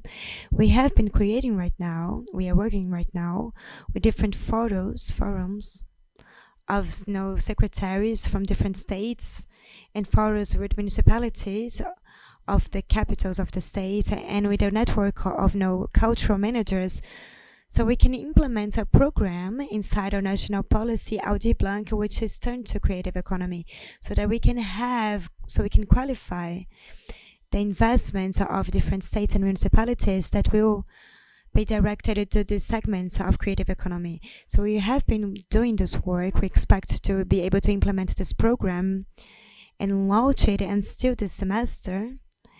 And this will be a new opportunity of looking for financings for the different segments and creative territories inside Penai. And then I'll pass the floor now so André can talk a little bit about the policy of creative territories. Good morning, everyone. Thank you for the invitation.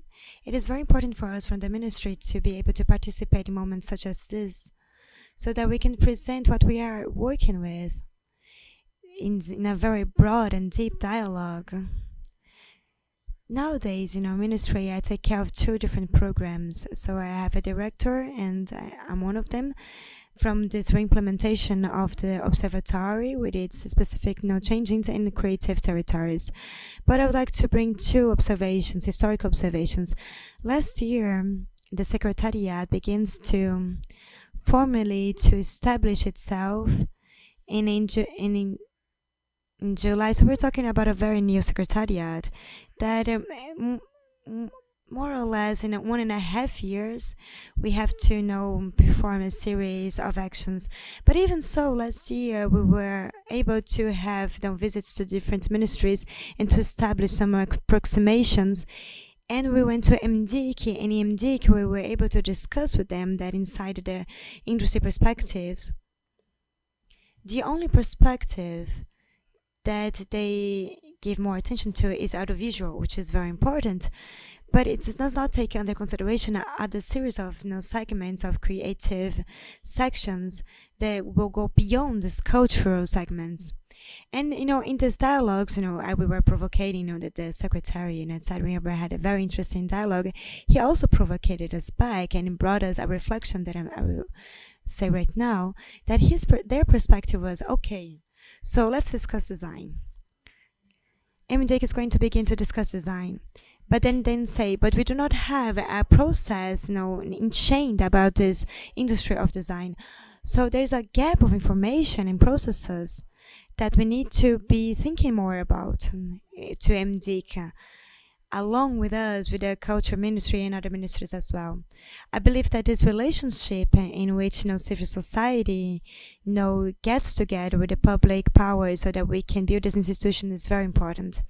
I'd only like to bring as an example from other conversations that we had in other ministries of how they're not able to understand us very well. They're not able to discuss this new industry. It also requires to discuss about the new segments that we'll be working in it. So some other interesting observation is that inside our secretariat, the director that takes care of this capacity buildings and the rights of workers, one of their functions is to discuss and think about matters about formalizations And one of the fields that we were working about it was also about design. So if you want to talk about this, I will present this director so that we can build these dialogues and think about this more structured matters of the sector, which is very important. Well, creative territories. Now we arrived at our topic. I have arrived in the Secretariat in September.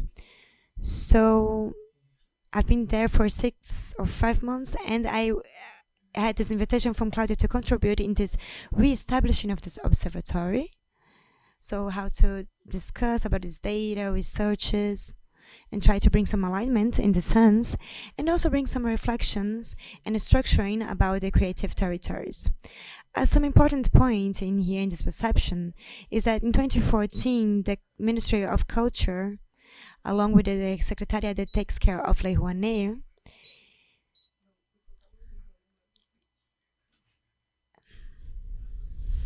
the Secretariat is in the same flux of the regular Law Rouanet, but it has some specificities. So we had this discussion about these creative territories inside the federal government. When we have more of a discussion about the structure, it begins to be a responsibility of a Secretariat to discuss with a series of agents about some experiences, etc. And one of the points that it's very important for us to think about in this, about these territories is this dimension of the territory. So we stop thinking about cities and we think about micro territories and even broader meso territories, in our collective organizations of cities, etc. So we begin to think about different dimensions so we can discuss the many diversities that exist in our country, in face of this diversity. In this first perspective, we begin to think about ecosystems in a much more, going back to that slide that Andrea presented previously, thinking more about the life cycle of the entire context. So bringing this biomimetic analogy, looking into this process, which is broader, and thinking about the different things that happen in that spaces where people recognize themselves in this, as in a context or inside an environment. So we begin to look up about what's being proposed and what's being established inside this perspective of ENE, and understanding that their normative institution is a political tool to be able to think and reflect this inside the ministry. And just to remind you that when we talk about territories inside the ministry, this is distributed in different secretariats. So we have the territory of culture and the others. And then we have this discussion about creative territories. So in this perspective of trying to created this migration and thinking first of all about these tools that were presented in this place to reflect on, the first innovation is about looking into these normative instructions of Law Rouanet and how Law Rouanet is usually working with and how they establish relations. It is really specific when we talk about education or also a published article. And we start thinking about the perspective of the process. Oh yeah, the AC is turned on now. Now it makes sense to be dressed as I am.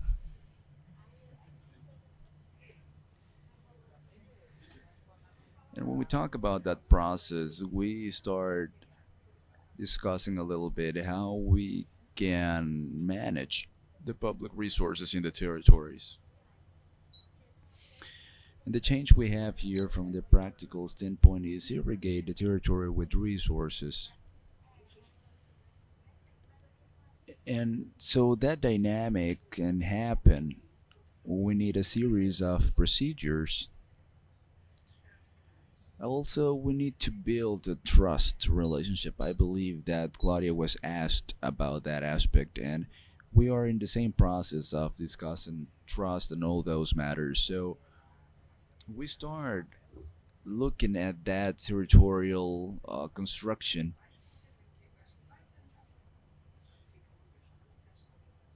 And we do that in a way that the territory itself sees itself as an actor, as a player, as a protagonist.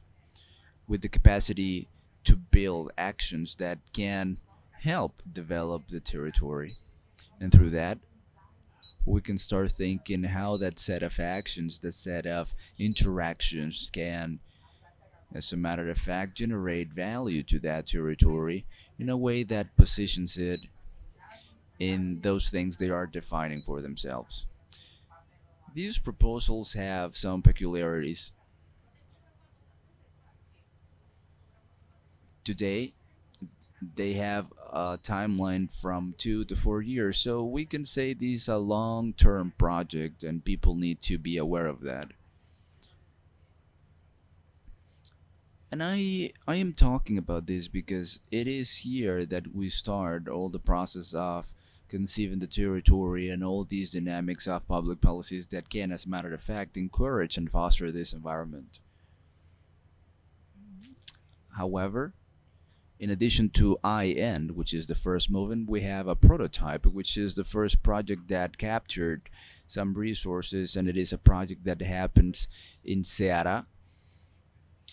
And it is a project that involves 9 municipalities of that territory, and that ends up being an environment of observation, of learning, and we monitor the projects all the time so we can experience some dynamics. And with that prototype, we understand that we need to adjust some things so we can enhance some dynamics in other places as well.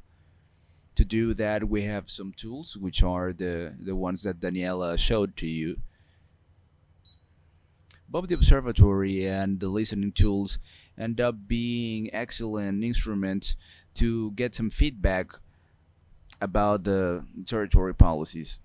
So all of this has capacities to conduct information and generate knowledge.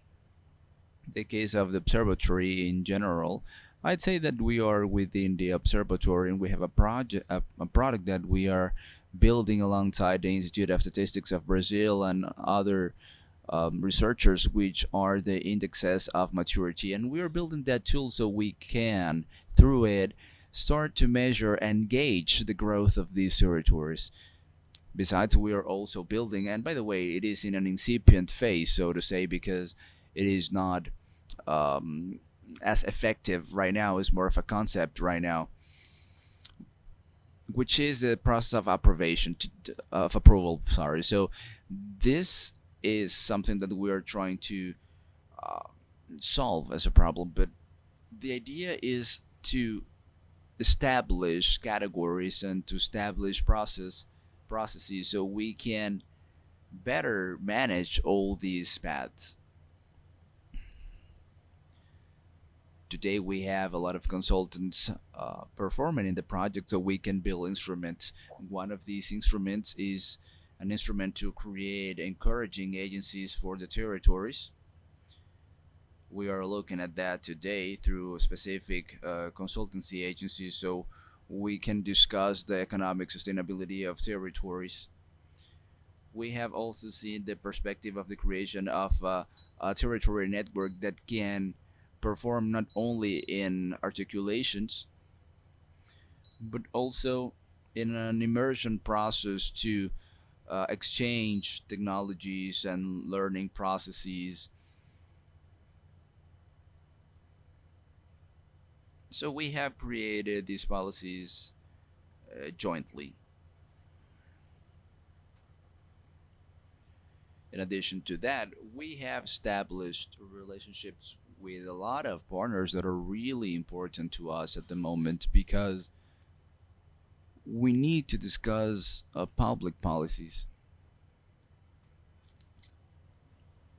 And as we have worked on that goal of discussing research and data, we have established dialogue with the Institute of Statistics of Brazil and other universities, and we have contributed a lot to that. So in addition to that process, we are building a network of observatories and network of creative economies. On May the 18th, we will open up some invitations for some people. And by the end of the semester, because we work in semesters, we will create an activity so we can start thinking of the possibilities of conducting sectorial researches. And we see that as a paramount event for economic or creative economy. Well, I'll wrap it up here because we have some time for questions as well. But in that perspective of implementation of the IN of 2024, 2025, and 2026, there are some things regarding seeing ourselves as territories. We have a handful of projects, about 250, but only 25 of them were approved. That's due to the lack of understanding of those technologies and the limitation of what a territory is. A lot of the people who participated in projects still think a lot of the main components of the territory, but they don't see the big picture. So we're trying to promote this process of contribution with those perspectives that are a little bit more concept perspective. And an important aspect is, I mean, as Andrea said, we have generated all of this process of discussing public policy based on what was proposed before, but also bringing that to our universities. So yeah, I'm going to wrap it up here so we can answer some questions in case there are people who want to ask anything. But yeah, thank you.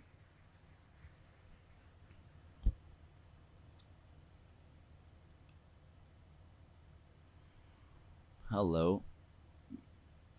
If you may, please turn the lights on. Alright, so I'm going to stand up for this. Who was here last year and who is here right now already heard me about provoking the government, and I want to do that while you guys are here, you Andrea and Andre. Guys, here there are people who do design and have been doing it for a long time, 30 years or even more.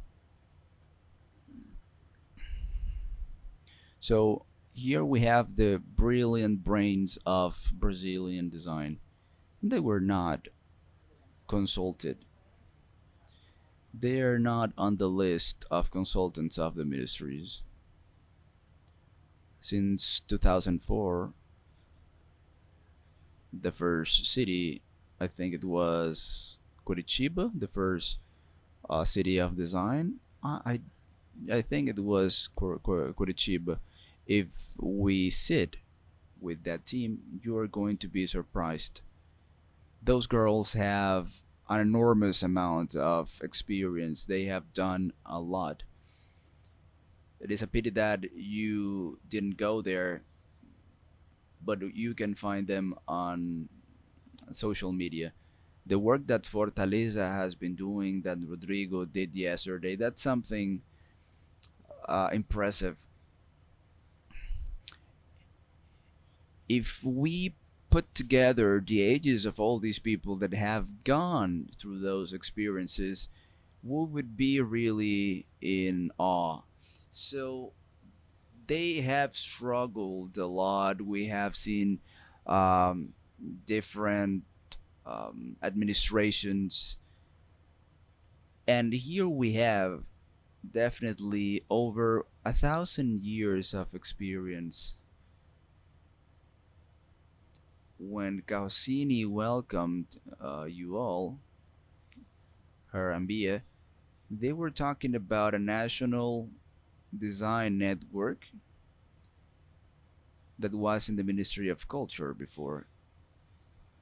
And for you, designers, when we decided to conduct these forums and we asked Marcelo and Eduardo to choose Brasilia as the host, we did that so we could understand Brasilia better. I was talking with Cindy yesterday, and her curriculum is almost 15 pages. Bia's one is even bigger. Then she said, "Oh, come on, Franklin, I'm not too interested in politics. So I am going to represent Brasilia. Brasilia was created so it can represent the rest of the country. So please use Brasilia better because we cannot grow if it's not through public policies, through the government. Actually, through the state and not the government. Because when the administration changes, the first thing they do is to annihilate the Brazilian network of design. I know your struggles, Andrea. I am also a public servant. I understand perfectly the difficulties that we have.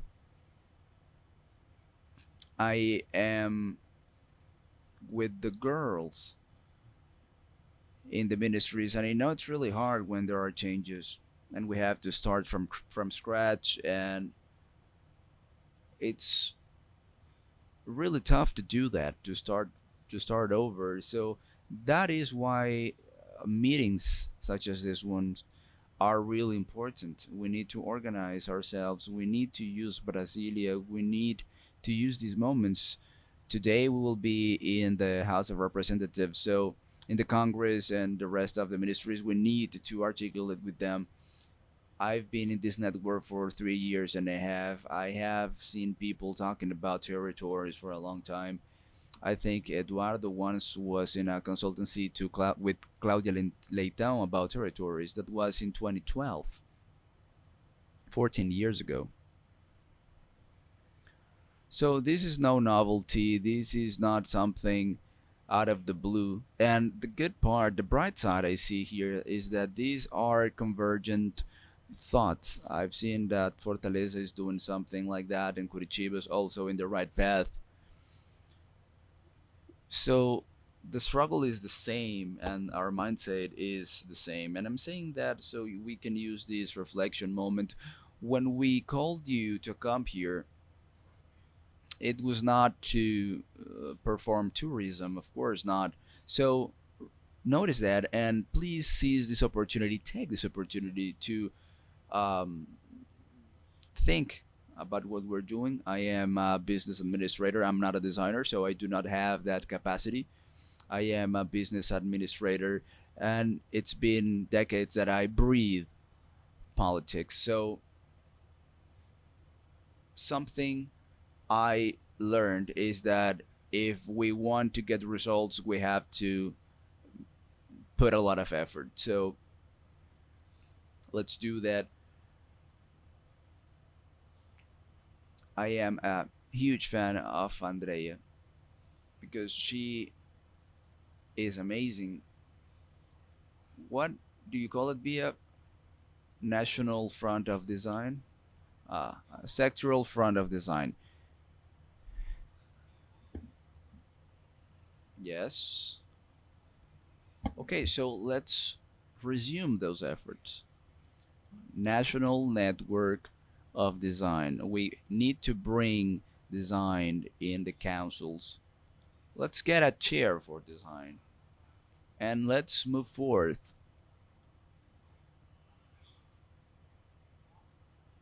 We need to open doors for design. I am fascinated by design. I think I graduated in the wrong degree because, I mean, design is really cross topic. It is really important. I believe all states, all cities have a housing program. So why can't we add a little bit more quality? Maybe it would be 10 or 15% more expensive. That's not much. We know that everything is money, and if it were up to the businessmen, they are going to want to make it cheaper. But we have to look at the social aspect as well. We need to take care of the people. Maybe this is the time to do that. And we need to also contribute with the experience that we're having in Niterói, for example. So I've talked with Claudia several times, but this team here is at your disposal. We want to be part of the discussions. Please talk to us. We have a coordinator, which is Professor Marcel. We have a lot of maturity, and I believe that maturity is really useful. And I'm not trying to be vain. This is not about arrogance. I'm not saying it has to be my way. No, we are ready to improve and contribute as well, and we contribute a lot with Brazil. So yeah, let's put some effort, and remember, the state only do things if it's provoked. Nothing is for free. We have to ask for things 4, 5, 10 times. Professions were built and recognized that way, so we cannot get tired. We need to keep moving forth. Please do not miss on these opportunities.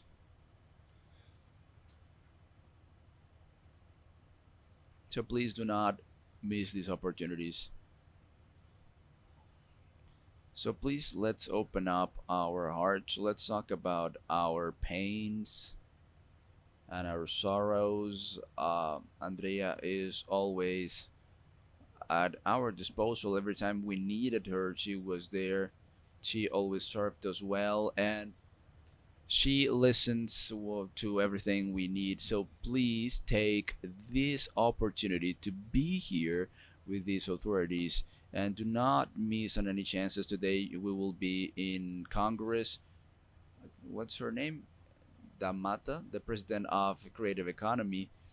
We will try to talk to her or to someone from her team. So please, Liz, if you can, yeah, you can invite her to have some coffee maybe. It is time. It is time to make things happen. So yeah, I just wanted to tell you that. Thank you. Yeah, now I'm going to take the opportunity to make some comments when we talk about sectorial design. That is within the National Council of Cultural Policies. When there was a change of administrations in 2019, there were different councils that were extinct. The cultural policies was one of them, and we are struggling to resume or to reopen that council. So remember, we're talking about the sectorial councils. That is right, yeah.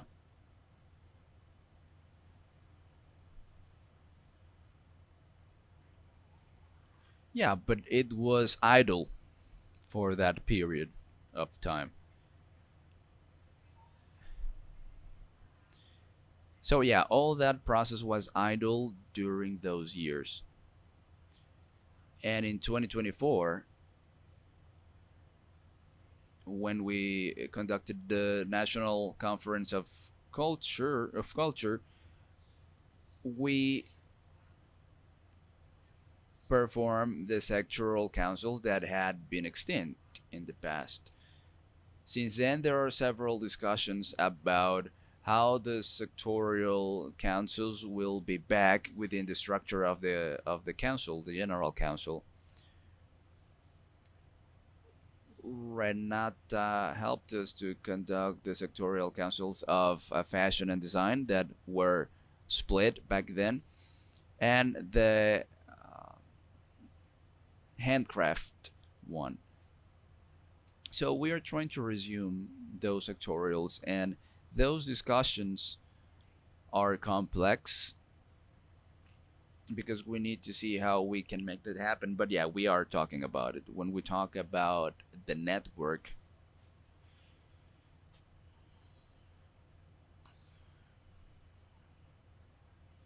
I think we need to use a lot of strategy, and that can be useful when we talk about the new Brazilian industry and the demands that are necessary, so we can see creative economy reflected on that new industry, and that it is important that that happens. There is a different area within MDIC, which is the National Strategy of Impact Economy. There we can, when we are in order to be present, but still it's not something we can effectively transform. So it is really fundamental that we have that articulation with other ministries, and we do that on our behalf. But it is really important that we count on you so we can do it on the other side, because that way we can um, work together, and that way we can advance our agenda in those other sides of the Brazilian economy that need to turn their head to the economic or the creative economy. So yeah, we are always working jointly so we can improve together. And if we get the MDIC to map out the productive chain of design, if we get to do that, then that's gonna be we're gonna be halfway through, and then we can take the next steps little by little. I mean, Marcelo and Barroso are gonna be on stage in a while, so yeah, thank you guys. Yeah, I just wanted to add up to that intervention of Andrea. In the discussions of the meeting, I remember Marco asked about some things, especially about the interaction of the MDIC and design. And we know we have a lot of opportunities. We have Embrapi, which is, when we talk about industry innovation, we need to take that into consideration. So there are a lot of processes of creative economy. I think Maria is somewhere here, and Maria can help us, give us a hand there. Andre. Yeah, yeah. Franklin, it is an honor to meet you. I'm new in Brasilia. I'm new, so yeah. I've been here for 5 months, but I really liked what I've seen. I come from the private sector as well. I came here with Claudia to contribute in this process. And as I said at the beginning of my intervention, and it's very well related to what Andrea said about the need of contributing.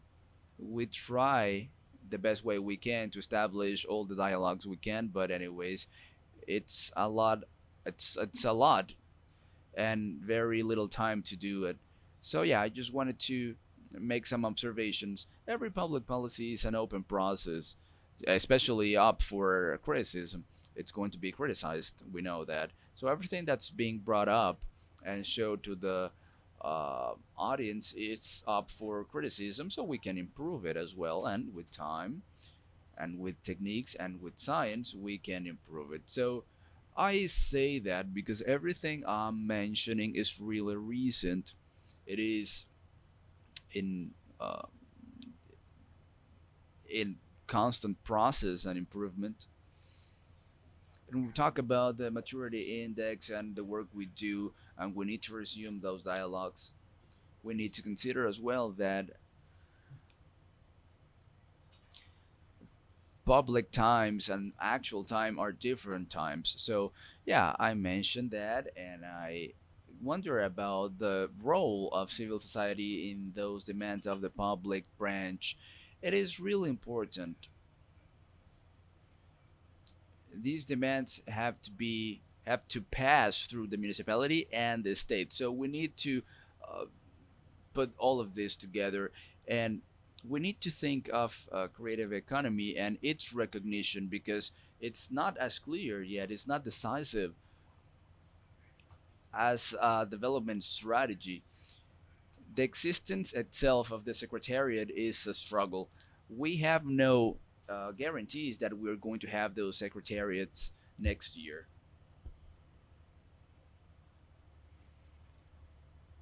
Yeah, you're right. Yeah, yeah. If we use all the players of the ecosystem, we may strengthen all of that.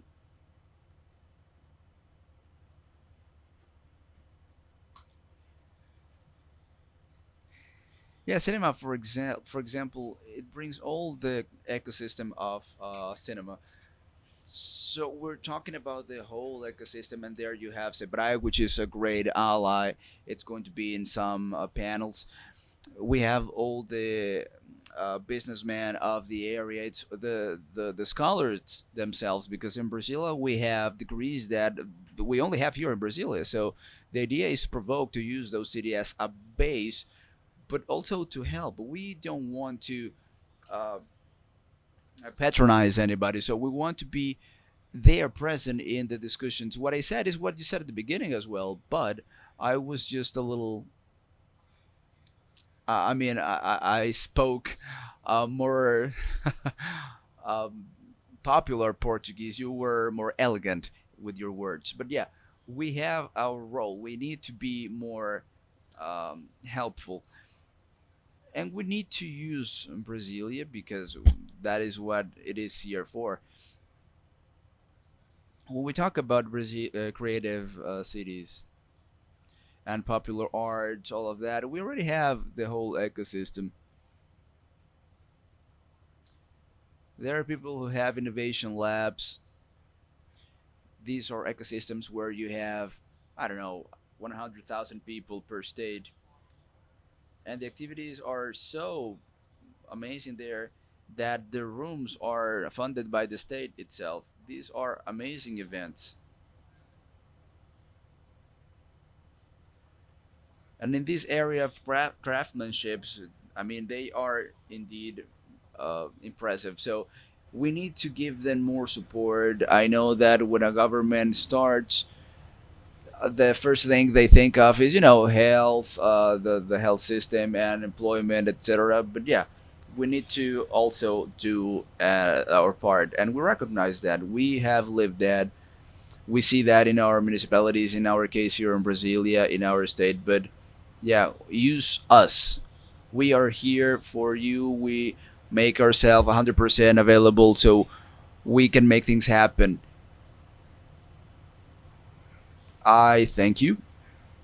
And I reiterate that in addition to that movement, you can look for us as well, because that is essential. Every public policy, when we see it, it is in the open context. It needs to be provoked. So we know there are a lot of things to be enhanced based on the experiences. So it is in that experience that we actually need to be provoked and questioned, and mainly to be proved. So yeah. Thank you.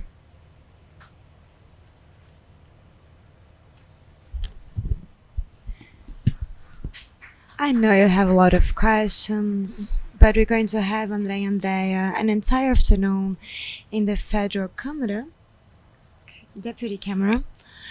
But I'd like to tell you some news. I was talking with Claudia, and Sabli Harjalin will be with us on Friday morning. So Claudia is going to answer many questions. Yeah, she even told me, Marcos, I'm going to try to be with you on Friday. So it's possible that she may be with us on the Secretariat of Tourism, and then we'll have the entire day to chat on the idea of today's afternoon about Brazilian design, because I believe that our group has not understood it yet. It's what we're doing right now. It's a debate so that we can reach governments, so that we can reach the right institutions, the right people. I miss, and people sometimes talk about, articulating. But what do? I walk around. Oh, it's Franklin, it's Jose. I walk around and I reach places. So I'd like to thank you, Andrea and Andrea. We have many things to talk about, and another round of applause, please. We'll now calm down, Bruno. He's very anxious about his speech, but I'd like to invite here Eduardo Barros, Marcelo Barros, and Franklin, please come here to the stage. Eduardo, bring your book. Oh, you already gave it to everyone. Haha. But let's take a picture here. Eduardo will talk a little bit about his books. Eduardo Barros is a designer. He came through our invitation, and he was already a part of the Brazilian network designer network. And Marcelo is a focal point from Campina Grande, and Eduardo is a focal point from João Pessoa. Eduardo, please talk a little bit about your book. Oh, can you exchange slides? Oh, it's already with Bruno's slide. Oh, what an anxiety. Everybody's very anxious for a conversation with Marcelo and Eduardo, and especially with our dear Bruno Porto, who came directly from Toronto. Eduardo, please. You're launching your book here officially. Yeah, I would like to begin by marketing a little bit.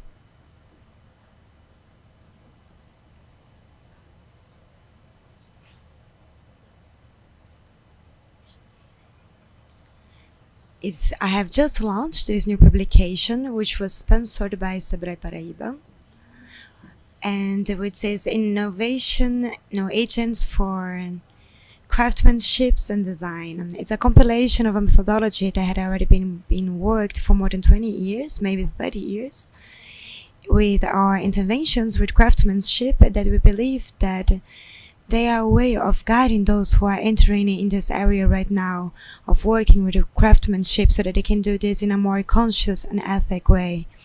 I even play around by saying that this subtitle of this book should be a treaty about empathy, because in the end that's what it is about, to understand people's needs so that we can try to intervene later.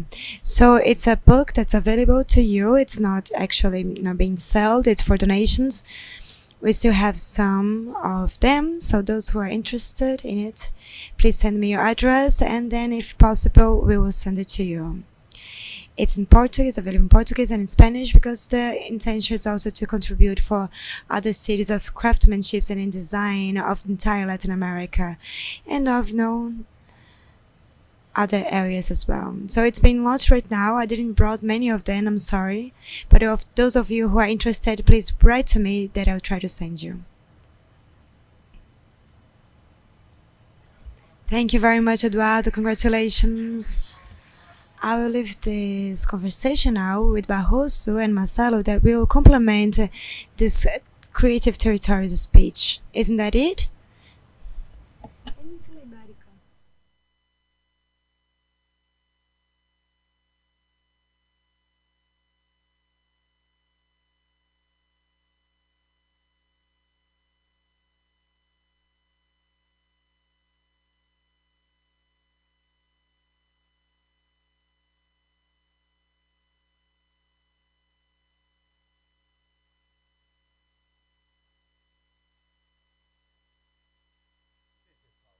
Very well, I'm very happy to see André and André here talking about these great advances that they had in public policies about creative economy.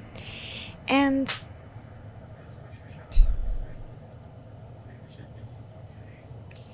I would like to remind you that when the Minister Margarete Menezes, when she began to be a minister and she began to reestablish her ministry, our network acted and sent her a term of compromise, of commitment.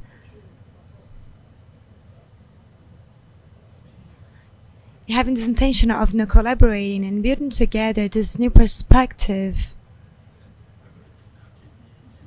into this concept of creative territories. Back in the moment, we had already proposed this approximation. This picture is also very symbolic. This was in the Salon of Tourism, where we had the same commitment as a network. But I will not talk about our Brazilian network of creative cities.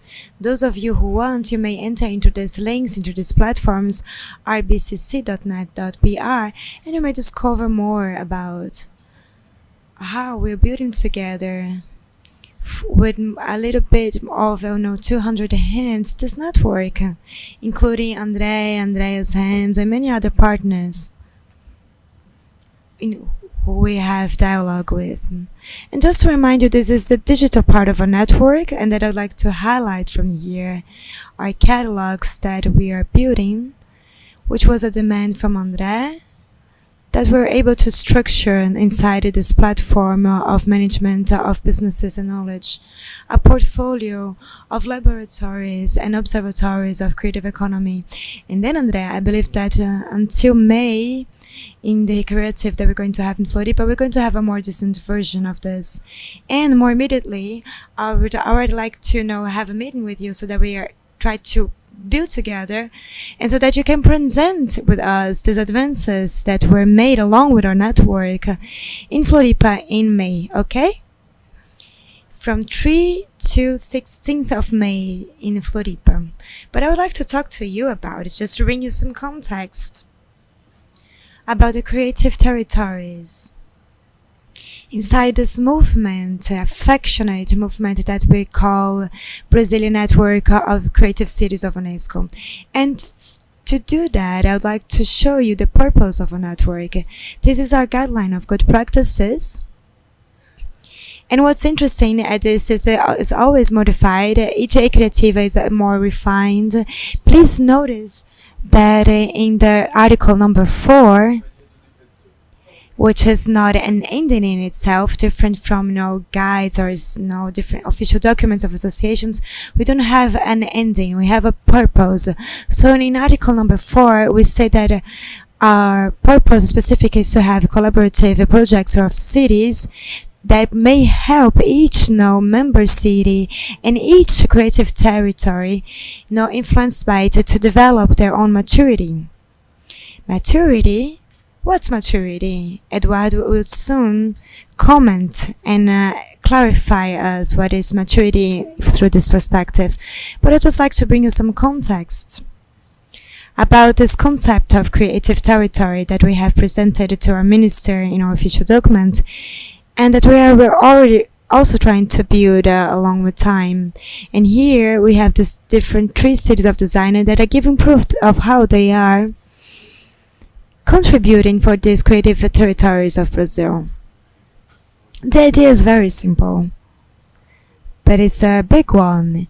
Instead of saying that the creative people, they belong to a creative territory, in this exercise we say the opposite one. Is it creative territory which is inside the person? It belongs to these creative people, to individuals.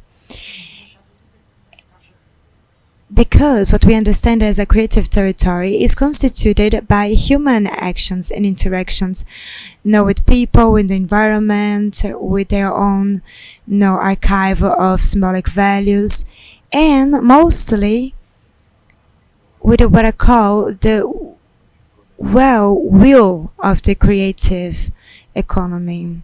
To illustrate the spiritual concept that is the pillar of the other operational conceptions, I brought to you an illustration of the city of João Pessoa and some figures, interesting figures to reflect on. Please notice that, apart from this concept that I have presented from RBCC of what's a creative territory, which is a place of happiness. So it is not a map.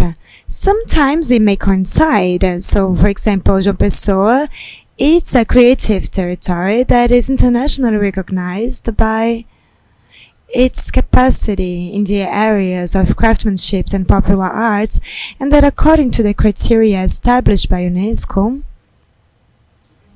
is a creative territory with a high level of maturity. And also according to the criteria established by UNESCO, one of the elements that characterizes this creative territory is its geopolitical constitution. Amazing! It's a creative territory of Brazil that is more than a creative territory in the Brazilian context. It's a city, creative city of UNESCO. But please observe that in its surroundings you have many others creative surroundings. For example, we are building right now a creative territory named the Creative District of João Pessoa, which is inside the city, inside the historical neighborhoods of the city, which is a creative territory, which is already has a level of maturity which is reasonably good. Of course, that will not be recognized as another creative city of UNESCO. And you also have the case of Conde, that along with João Pessoa in the coast has a very interesting creative territory that's been developed with a slight lesser level of maturity, and we have many other examples. So please observe that the concept of creative territory is way more inclusive than the concept of creative cities established by UNESCO. That's why we propose to create, and we are already doing this along with the ministries, we had some advancements to create a network, a Brazilian network of Brazilian creative territories. But I also brought you some other figures to complement that is important to reflect, especially with our partners. We are 15 creative cities with a great level of maturity in Brazil. We're even recognized by UNESCO. We have, according to our analysis of some observatories and some data from Sebrae and Firian, we have an estimation of 1,800 creative territories with some level of maturity. It may be, medium level, low, high. So we have 64 millions of citizens which are involved. And just to make some simple calculations, the people which are engaged, who are engaged in a more affectionate and even spiritual way with the creative cities, if you make some very quick calculations, imagine there's 5 people with 20 years of experience. In one city, you have more than 100 years of accumulated expertise of this creative economy. And if I just know, if we have me, Eduardo, Bia, and Cindy, we have more than 150 years of experience, of expertise. So I'm creating a very conservative estimation of 100 years of experience of each manager team. So we have more of expertise, structured expertise of 1,500 years that are available for all partners. All of those are involved in building these public policies, because we see that we have complementary public policies. Very well. And other than that, we have thousands of agents of innovation and design in many areas. For example, Eduardo has just showed us one of the products of RBCC, which is a package of capacity buildings to skill different agents of innovation and design in craftsmanship, but this could also be created in many other areas. And just moving on, I would also like to, this is a detail that, because we need to be a creative city to be happy. There was this myth that each city needed to be a creative city from UNESCO. This is crazy, because we were able to place these creative territories in 3,826 cities. So we are happy at being creative territories from UNESCO. And just to finish, I'd like to say what you already know, that the RBTC, this Brazilian network that we have, it already exists in the core of Brazil in a very pragmatic and practical way. We just need to improve we have already improved many of our dialogues. We need to insist with these meetings of dreamers and makers of creative economy in Brazil, recognizing their frailties, but also this will to take care of each other.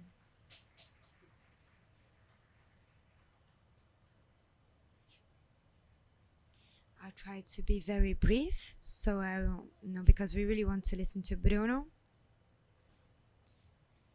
His topic is definitely way more seducing than ours.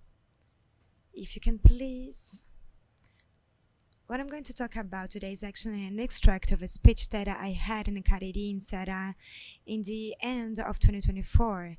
as an invitation of Sebrae Paraíba, Sebrae Ceará, I had this speech because they were creating there, as was said by Andrea, the first creative territory of Brazil. And I used as a reference a post that was made by Sebrae Ceará that defined a scheme of implementation of a creative territory. This scheme definitely must have been thought for Cariri Criativo. I'm not sure if it's been implemented in the way that was posted by Sebrae. So my reflection was the following. Sebrae has prioritized what needs to be done, that we were trying to discuss in this meeting of how to do this that Sebrae is proposing. So the first step actually is to identify what are the actors and the agents, the stakeholders. We need to define this ecosystem and its dimensions, territorial dimensions. It doesn't matter if it's micro or micro. And this definition parts from a tool of survey that you are going to send to the entire community to be able to understand how many agents there are, what they do, what they work with, and what they need.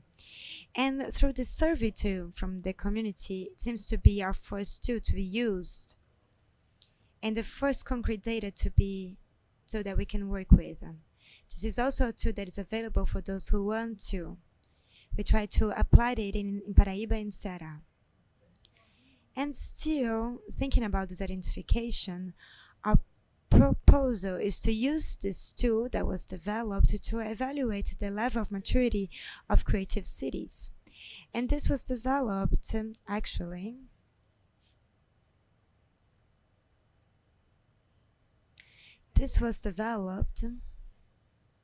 there's actually a genesis in this process. In March of 2020, a little bit before the pandemics, there was a meeting in Fortaleza of intelligent cities.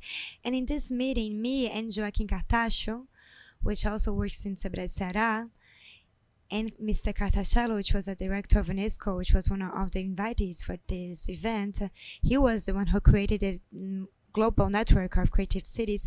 When we were looking to the cities that were already a part of it in Brazil, we decided to create a manifest, a series of points that we were prioritizing as fundamental so that the creative cities of Brazil could act in a more conscious way. And this manifest was read by all of us and debated. And 2 years later, in the global meeting that we have of creative cities of UNESCO in Santos, the group of Brazilian cities had this manifest as a reference, and they wrote and they issued the famous Letter of Santos, which was delivered from an ambassador of Brazil in Paris. That was read and signed by everyone and began to be our document of reference. And adding to this Letter of Santos, we also built this tool of bringing parameters of best practices so that the cities could self-evaluate themselves and could notice and understand what they could improve on and what they needed. This tool can be used also to evaluate territories. This is what we are proposing right now. This is what we defend because it has already been used with a certain level of efficiency by the creative cities of Brazil. In the last meeting of Florianopolis, in the future meeting of Florianopolis, we're going to present the results of the survey that we had using this tool. Still inside this identification, we believe that it's fundamental to have some researches about the cultural matrix of territories, because without this cultural matrix, any creative agent, what will they base themselves on?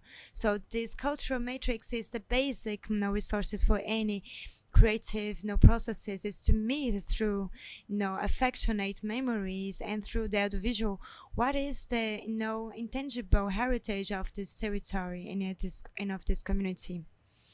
From then on, with these data with these researches about the ecosystem and with this analysis of the level of maturity of the territories and the researches about cultural matrices, we will prioritize some workshops of territorial design.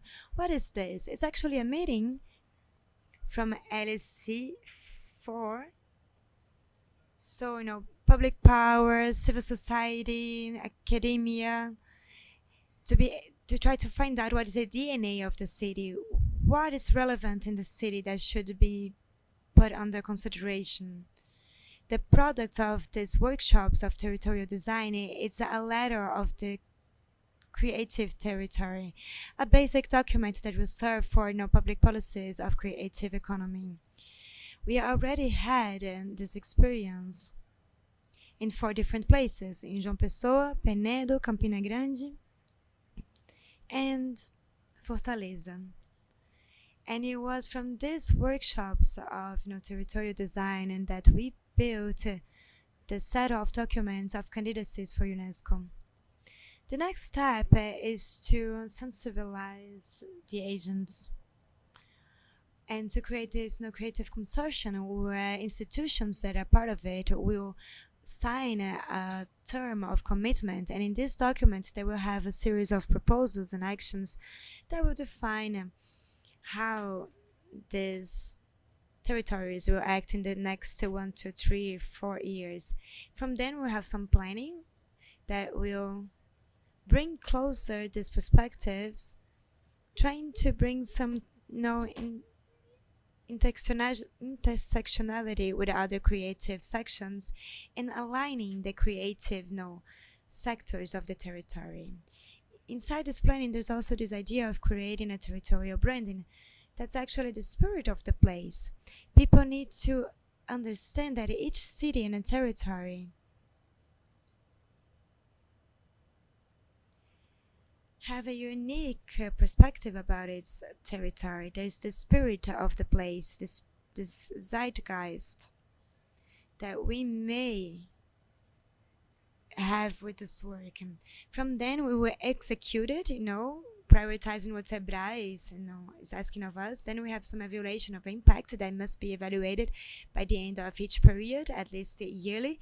But ideally, every 6 months we would evaluate what's been done, and then finishing up that it may not happen. What we may have is actually some monitoring of post-evaluation. This is what we had to present to you today. A simple idea, but that I believe that should be considered by the public power that are building this network of creative territories. So thank you very much.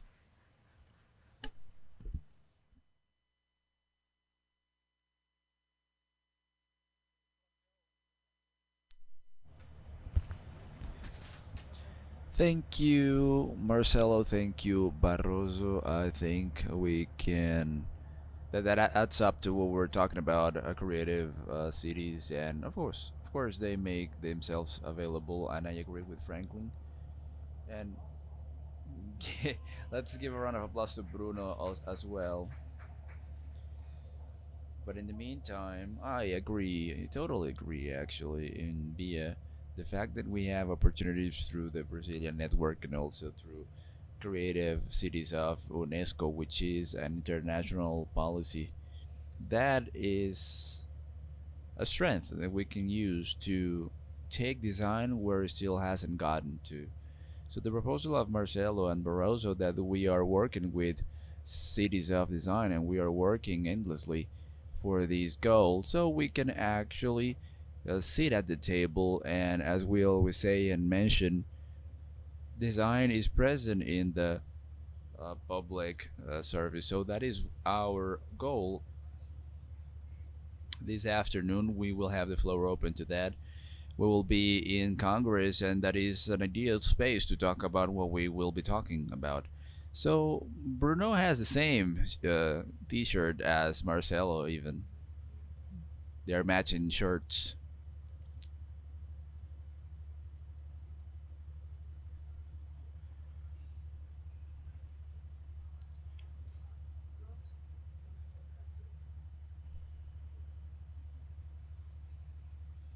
Please turn the lights on, Alessandra, please.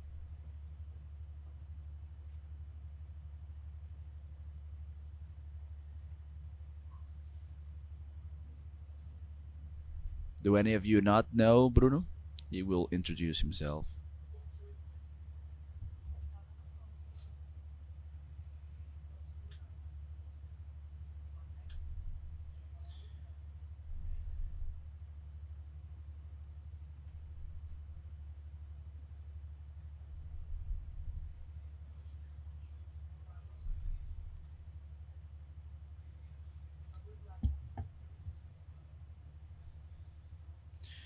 Once again, a round of applause for Bruno. Franklin, he said the talk was directly to you.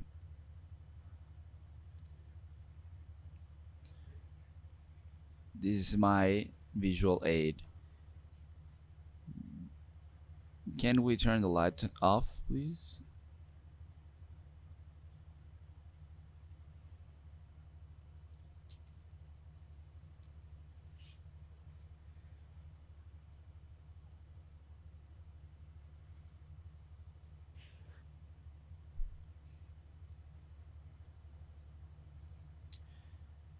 Before starting and paraphrasing young Dorothy, there is no place like home.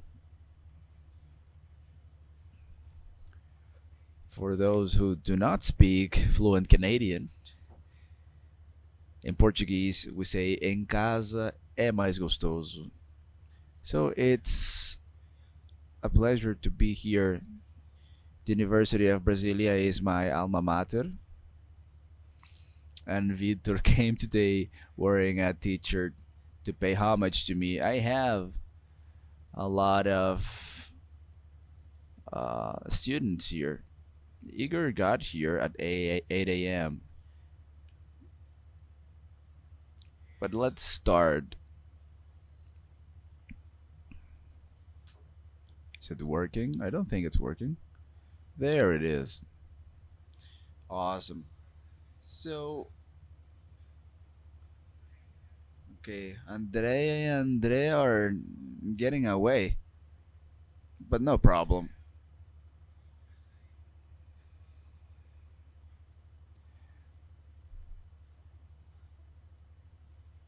I'm starting this talk based on something I've said in the previous talk, which is this UNESCO report that says that we still have a long way to go. If I summarize it, that's basically what it says. Let me see, how can I go into the next one? Okay, there. And then I sort of robbed 3 slides of the previous talk I made, just because Franklin said that it was his favorite talk, not from the previous forum, but from his life in general.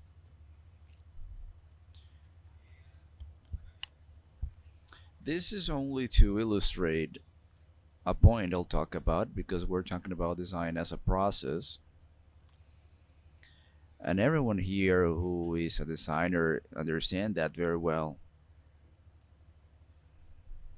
Everyone who knows design know about that, but also design is an element of the culture of a region, a city, and of a country. And the best example we have of that, well, the best example I found actually, is the inauguration of the Olympics of London in 2012. They made an excellent depiction of the English culture, and they used Mary Poppins, James Bond, Harry Potter, the Queen Elizabeth herself.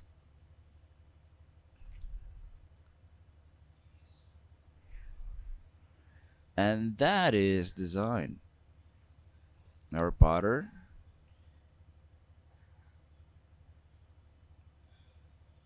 is there on the book, and Harry Potter and motion graphics, the Beatles. And when we think of London, we think of design, graphic design, product design,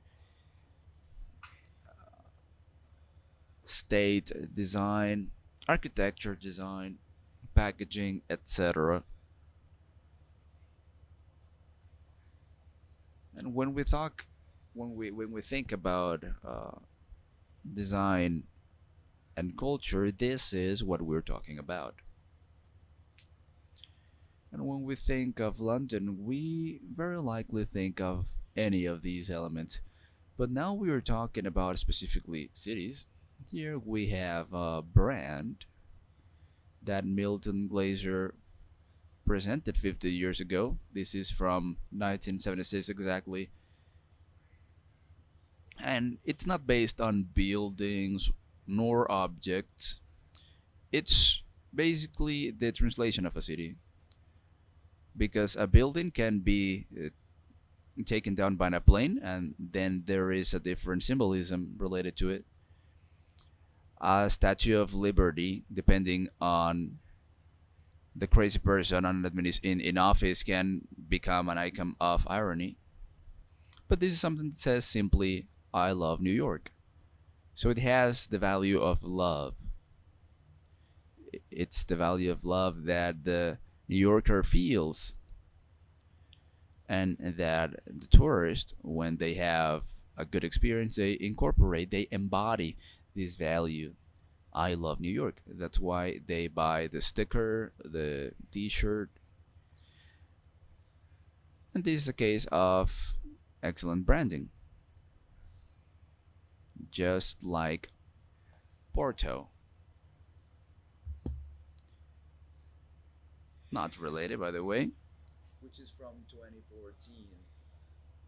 Which is a visual identity that was created based on pictograms of hotspots of tourism and elements from the city, from Rio Toro and the music house, and here in Brasilia in 2014, that inspired Santiago Mourão and myself.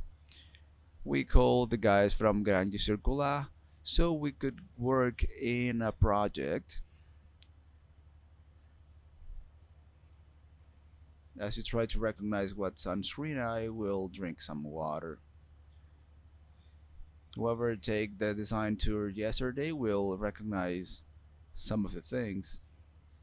This is the Don Bosco pizza that we did not eat, but it's very well recognized next to the Don Bosco church. And in this case, we were presenting pictograms from the effective iconography of the city. Things that are not exactly touristic hotspots. For example, you don't have the cathedral, but you have the big horn monument, or chifrudo. We have the Museum of Indigenous Peoples that we visited yesterday. Well, it was something we used here to relate to Brasilia. Some other interesting solution, given we were talking about cities, was what Pierrot did to generate identity in 2016, and I have my visual aid here.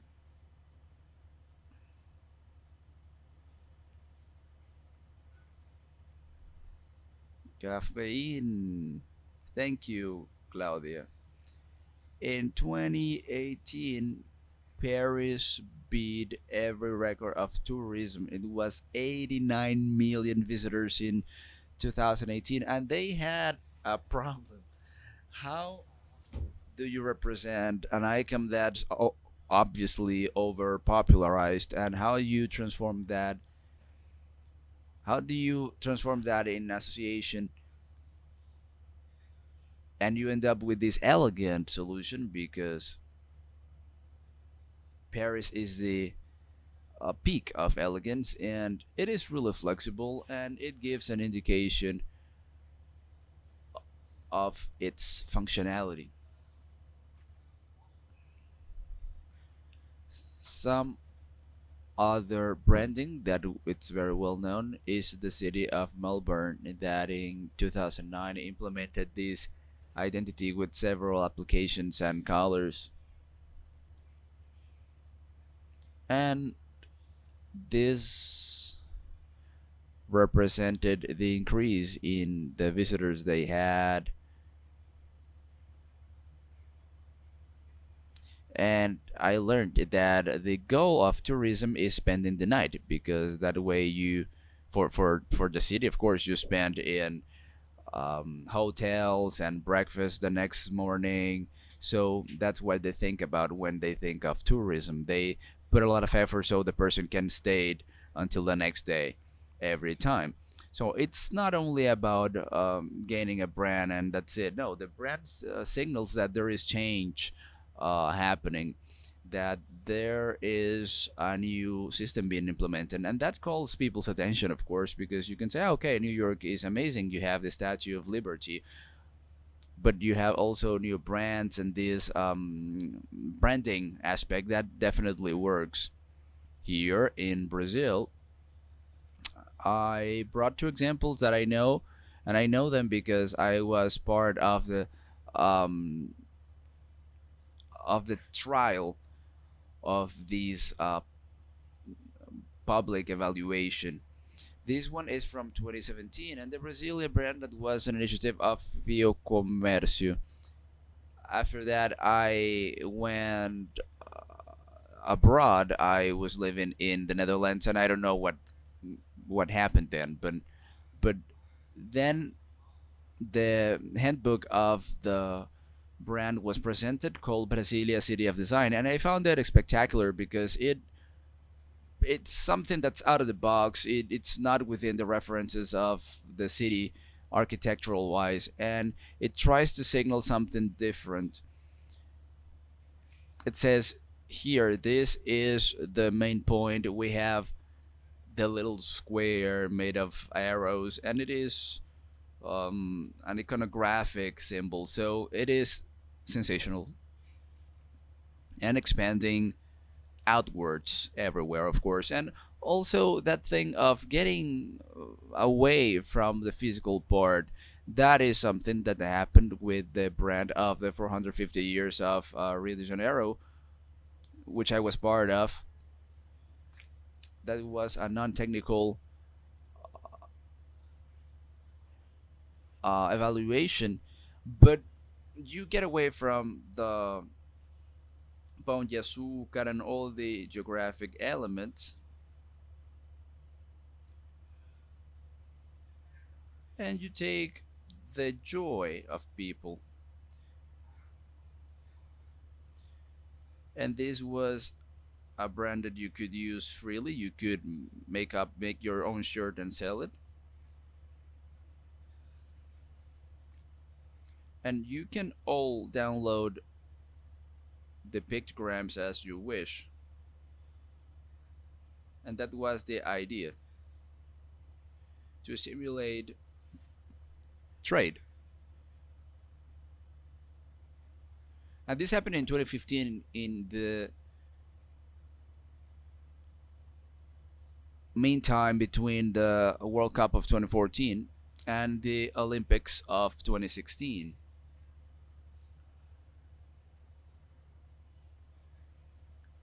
And again, I will have to take a look here at my piece of paper. These are numbers. Let me check. 3 billion invested in the city throughout 2015.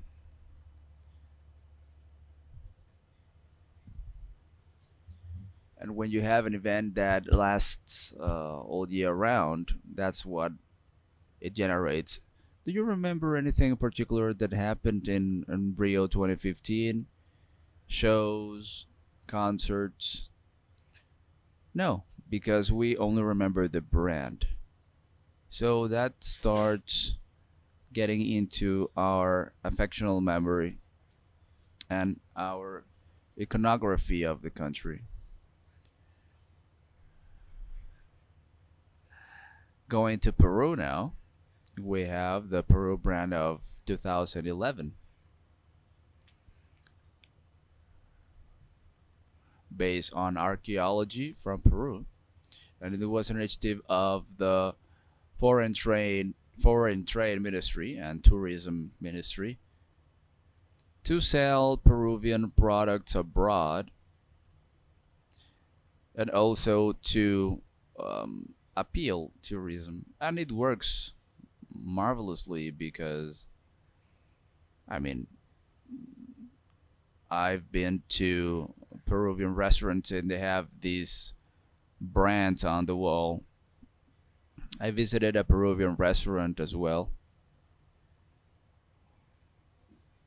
and it has or it had this brand, and also the products that you can buy abroad, they have that iconography.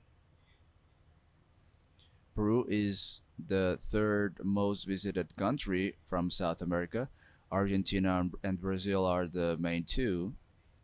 And in that sense, we are not doing too badly.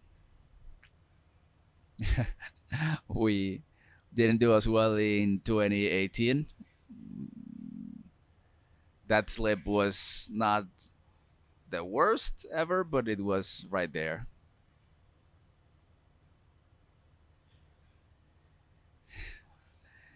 And comparing it to other countries, let's agree that Argentina, Brazil, and Peru are really well, because I mean the Canada one, it's not that great.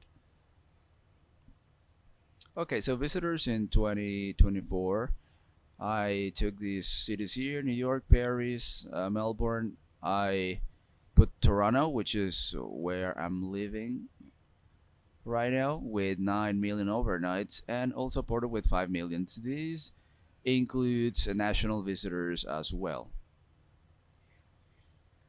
domestic visitors. International tourists, these are this information from 2024, because we were going to do this presentation in November last year, but we wanted to take the opportunity because Brazil grew 40% in, I'm sorry, 37% in national tourism. Rio specifically 43%.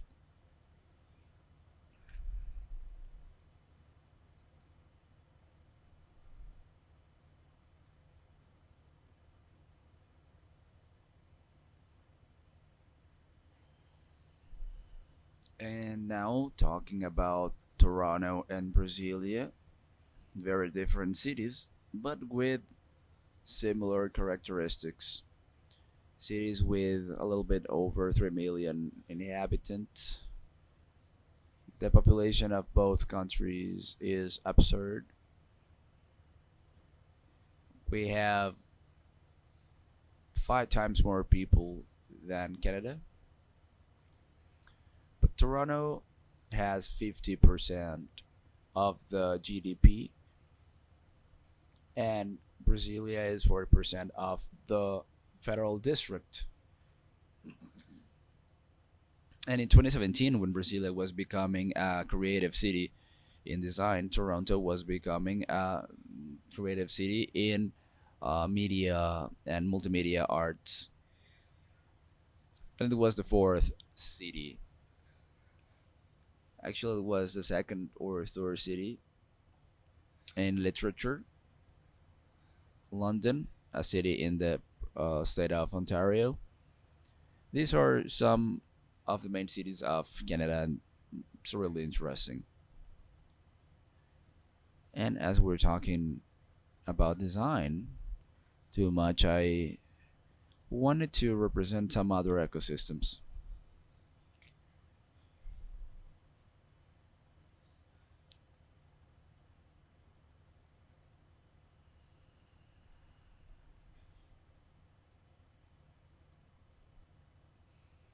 This is Toronto as creative city of media arts.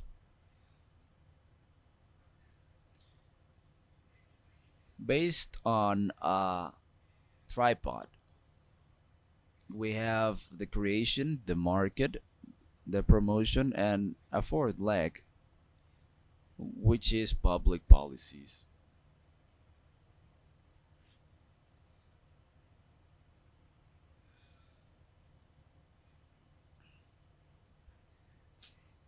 Institutions and infrastructure. Toronto is a city of media arts, well known since the 50s, when we had the creation in the University of Toronto, the study for media.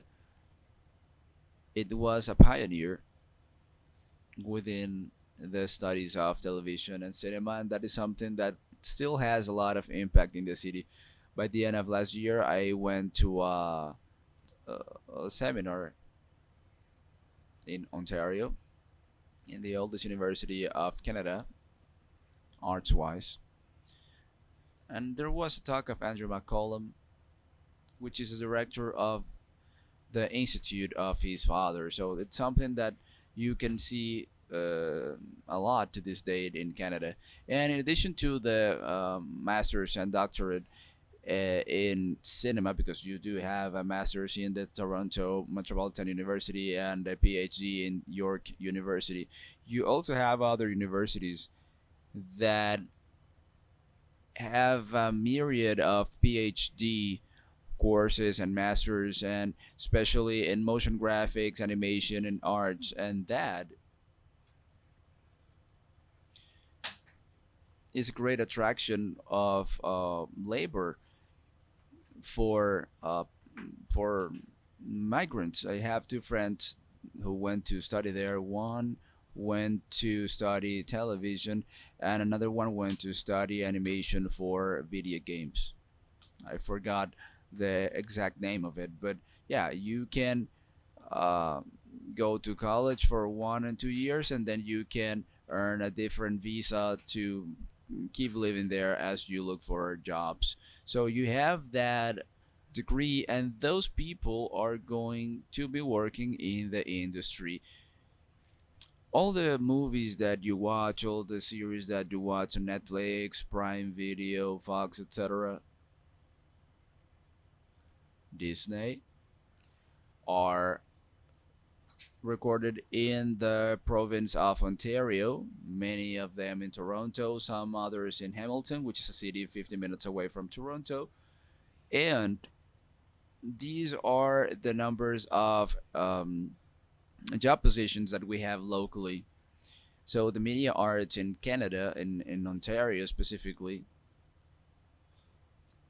in the 2 years ago, generated 34,000 jobs, and whoever is from Toronto notices that. Any of you watches The Voice? Oh yeah, you're elegant people. The Boys. And the series of the Seven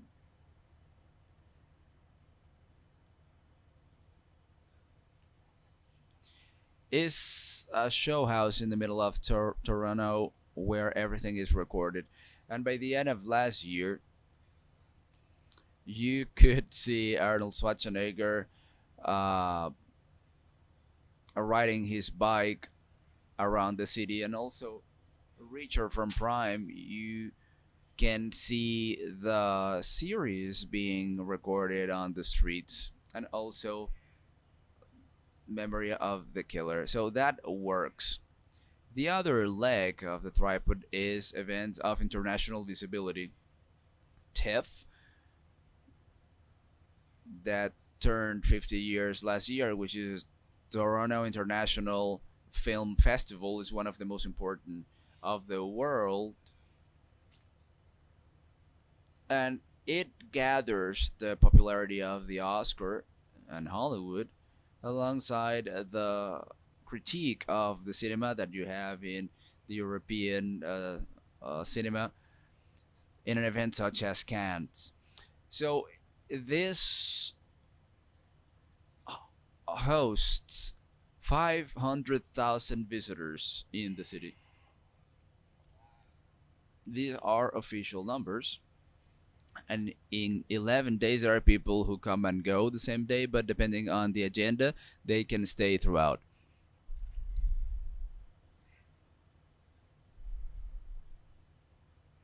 And it showcases Toronto to the rest of the world, because when you are there, you have the pricing of TIFF, and our Brazilians know about that. Our Brazilian people know it. So all of them were there. Walter Carvalho, he goes to Toronto, and he is welcome there. He already had some workshops over there, and last year they had an opening over there. Wagner was with an amazing suit, probably from Fortaleza, I don't doubt it.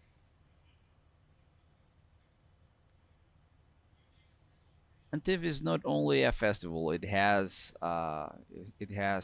its headquarters next to Bell Lightbox, which is a building that was built to host cinema and to host an archive and researches and a store, and it works all year round. And it functions as a main base for other festivals, a circuit of festivals that come before and after, such as the Animation International Festival that occurs in April, and May you have the Young Movie Makers Festival. In May you have the LGBT Festival, LGBTQIA plus, QIA plus. Someone has to help me with those acronyms. And in Canada, we have the two S, the two spirit ones, because you can have two spirits within you, and they can be from different genders. So Toronto is a city that's LGBTQIA plus friendly. It's not as it would happen in most part of the places, because you have in June the Pride Month and they do a roundtable with literature, LGBTQ. No, there you have that throughout the year.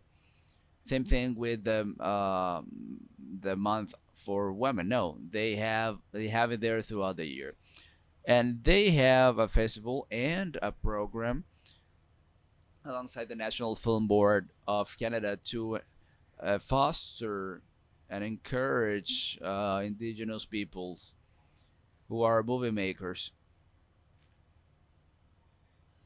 In November, you also have the Young Movie Maker Festival. This is for students, and that takes to September, which is the last festival.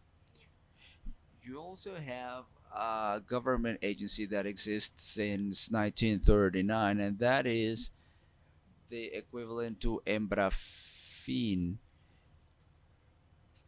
And they produce movies since the decade of the 40s. They are one of the main engines of animation worldwide. Even in Brazil, we see that we have a very important genesis in the 80s when animators in Brazil, Marcos Magalhães, and a lot of people who created Anima Mundi have contact with Canada. So when we delve in public policies, we have the Canadian Council for the Arts, which in 2023-2024 gave $377 million to all these types of arts. And the part of media arts takes 10% of that, which is $31 million of the Ministry of Culture. Pretty cool, huh? Within public policies, how do you generate those 38,000 jobs per year? Well, you have the federal sphere, you have the state sphere, and the municipality sphere, and they are cumulative. So you can get up to 50% of cashback of the wages you get to pay Canadian artists, whether they are from the technical team or actors, actresses. You get cashback, a discount of 50% of their wages, and that's what generates jobs there. So people get the full wage, but the government, in addition to the 15% of the rent of everything, of equipment and cars if you do your production with special effects, etc., then you can get to 50%. So when you see on screen by the end of the year all those little things, the state of Georgia, which is an orange, it says now you have to display this for 5 seconds so you can have all these cashbacks. So these are public policies of subsidies to generate these all these jobs, and it works because you have people with degrees and educated to work in this area, and they equate this and bringing people from the cities with festivals, etc.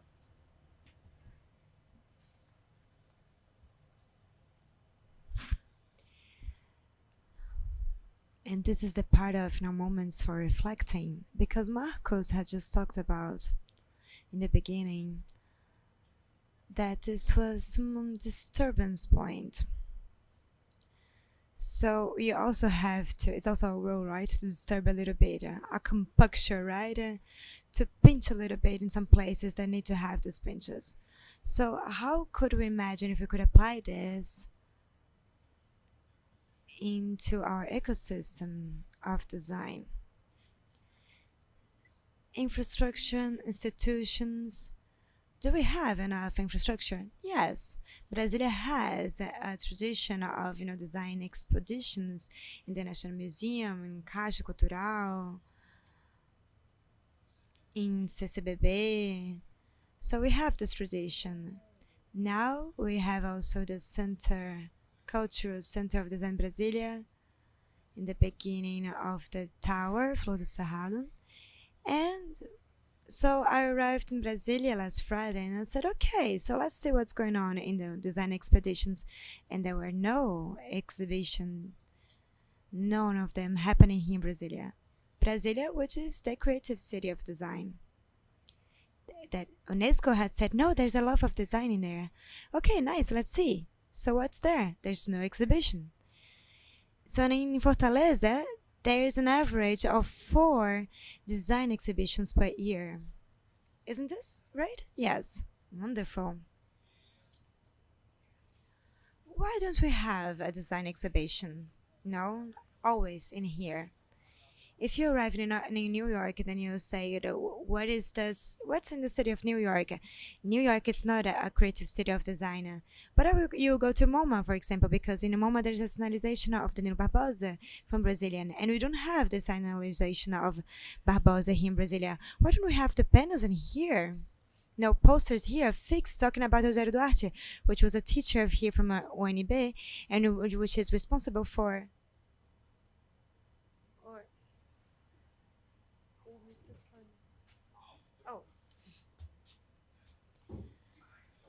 and the album covers of Tropicalia. Why don't we have an exhibition about this, album covers from the Brasilia band, which is fixed? I'm not saying that you need to have the original ones or a photo from Nicomo. No, I'm talking about simple things, covers. Why don't we have a museum?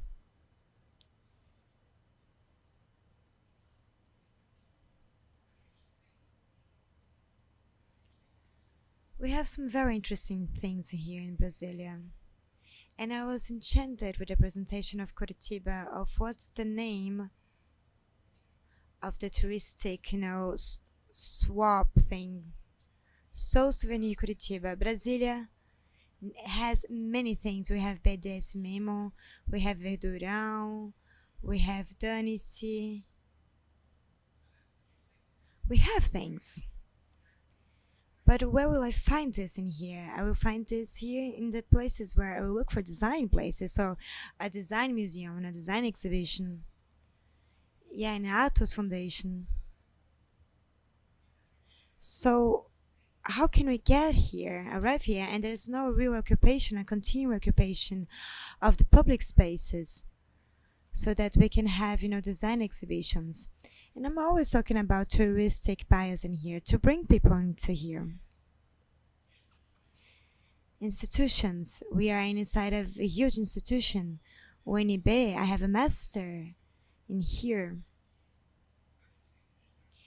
So we have, masters, doctorates, and we have many, postgraduate programs related to design, but we have no professionalization courses that we see in Toronto that, skill professionals, our own professionals. Yesterday, Alessandra had a presentation about the relevance and importance of IDG in the national scenario.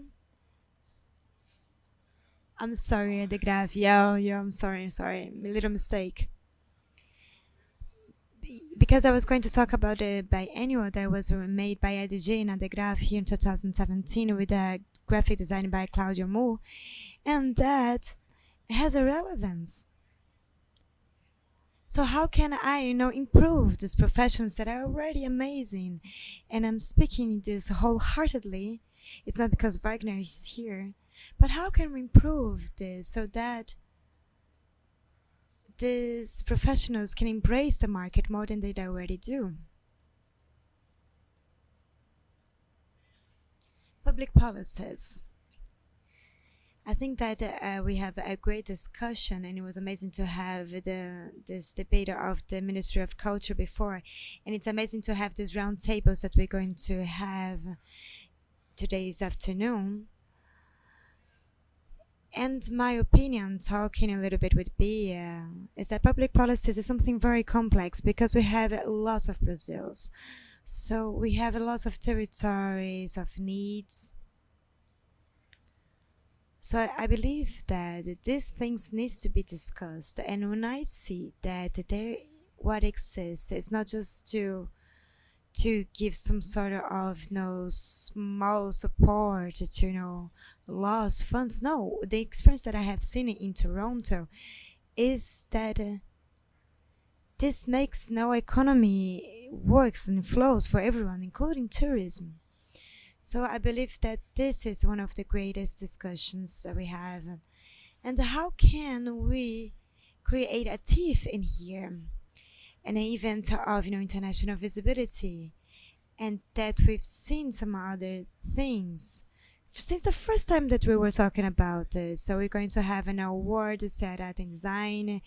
Curitiba has already have another award, Curitiba Forward Award, which is I'm also a part of the council.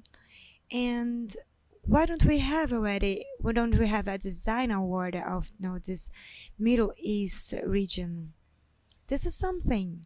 In order to have these awards that Curitiba already has, that every September we're going to have this award, and people already start to think about how to get there. Oh, because we have events now, design events in Brasilia.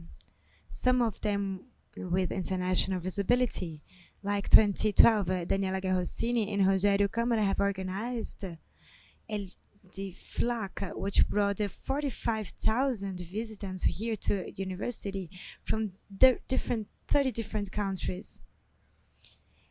And we have organized some sort of seminars here at university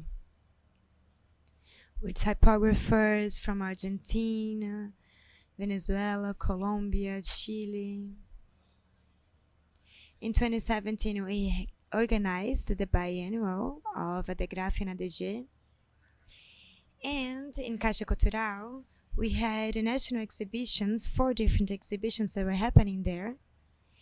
And we had 22,000 visitors, and from my annotations, almost 1,000 of them were from outside of Brasilia, because we created an amazing event in the beginning of the weekend that had an opening, awards. So we had a different program. So we brought people to stay here from Friday until Monday because of that. And created another event in the middle of this month when this event happened, and we brought even more people. And we also had these were the 3 events that I was a part of, right? But we also had I was a part of the first edition, having a presentation about something that I don't recall of what it was about. Last year, it has triple-sized the number of visitors of the Brazilian Design Week. So we have a local program with local exhibitors. The idea was to promote our design, which is produced here in our territory. And then we had some conversations with 4 different embassies, what I believe it's great. And then I saw Chris Malheiro talking in the launching of this year's design, which is going to happen in the Museum of Indigenous Peoples, that they're going to amplify internationally the event. And what we see,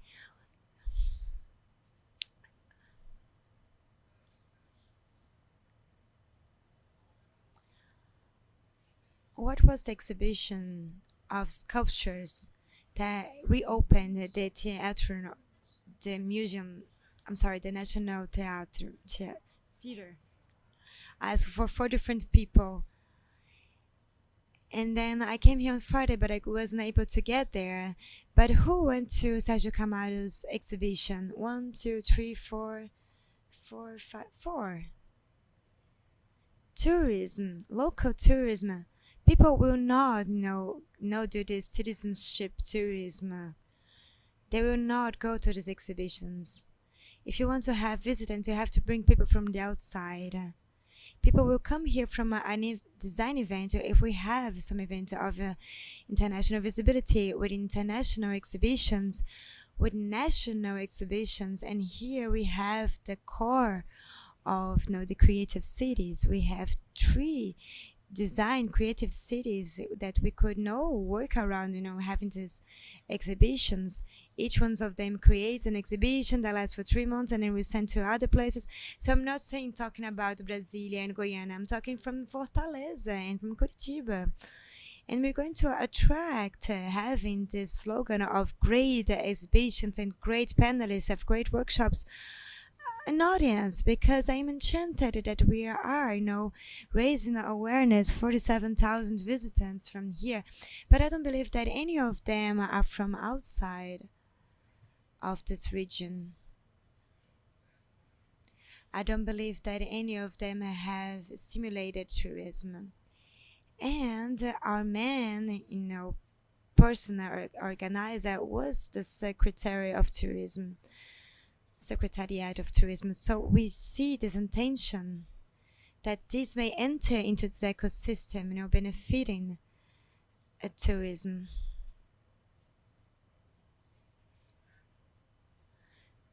From 200 to 500,000 visitors in TIFF. Numbers of visitors, including domestic visitors, of London and New York, of the design festivals that we have. So we don't have exactly a number of the impacts, so I couldn't find them, a number of the impacts in tourism, but we see that if we're not creating a big event such as this one, we are losing a very important opportunity of having this. And then I will speak briefly of 2 other festivals. One of them I know quite well. This is me, look at that. Of a qualified design tourism, the Angoulême Festival, which is a small city next to Bordeaux in France, 2 hours by train from Paris, which is the capital of comics since 1974. And it's a creative city of literature from UNESCO.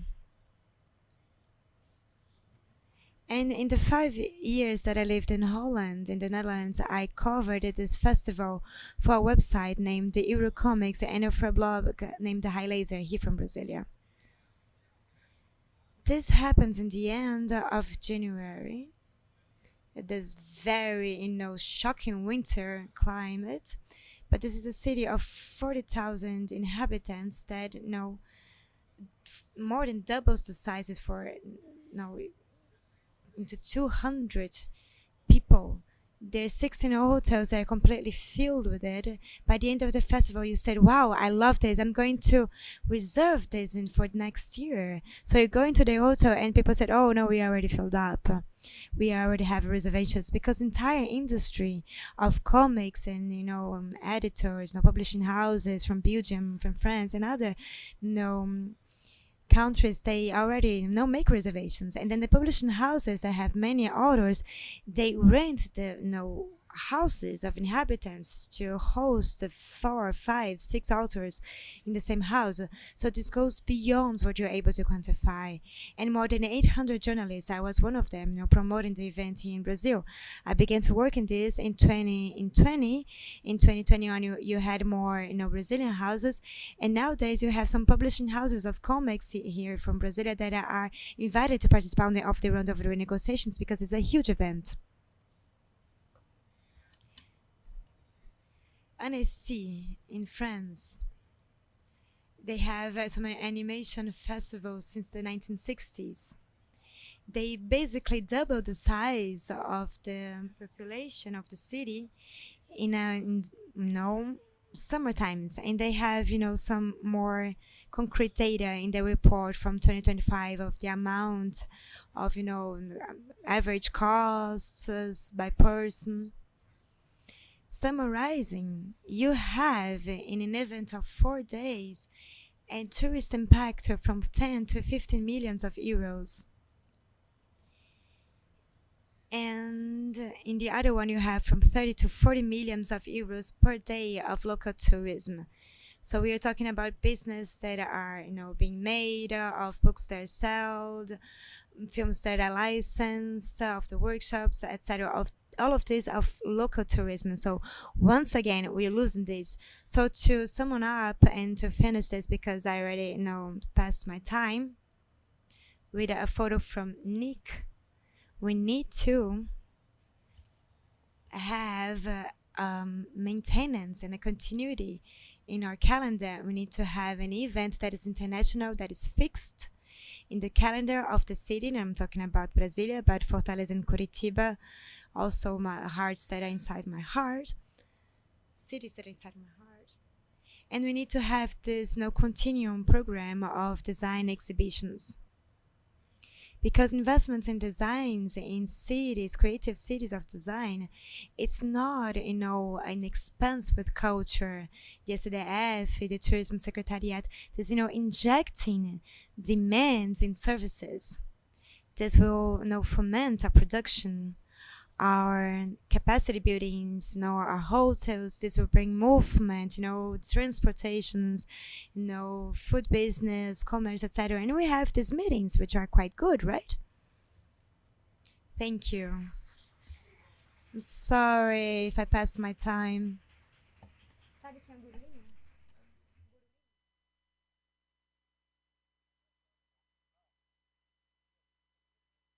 We're going to go for lunch now, but I would like to open up for questions, if anyone has any.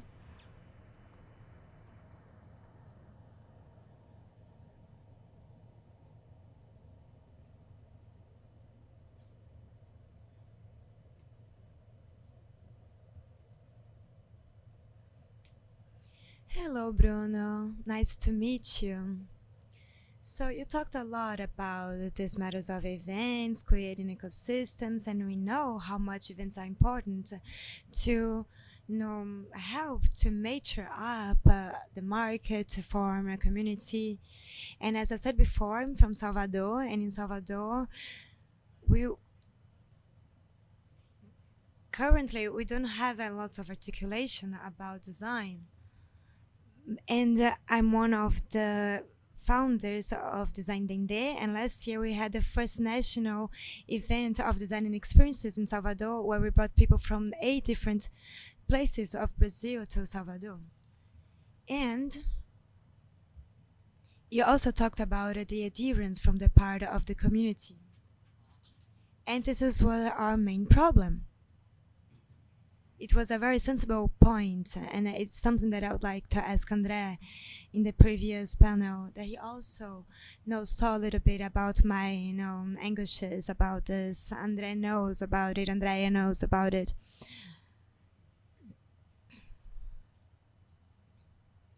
You also talked about, this construction of, branding, place, etc. I also see something that people don't really feel like belonging to these territories. So how could we use more of these characteristics of this belonging, of this culture, to bring the community closer? That would be the community that would, have more benefits from the event happening around there and bringing people from all over the places from Brazil. So I would like to listen to you, if you have any advices or, guidelines. How was it like in your experience?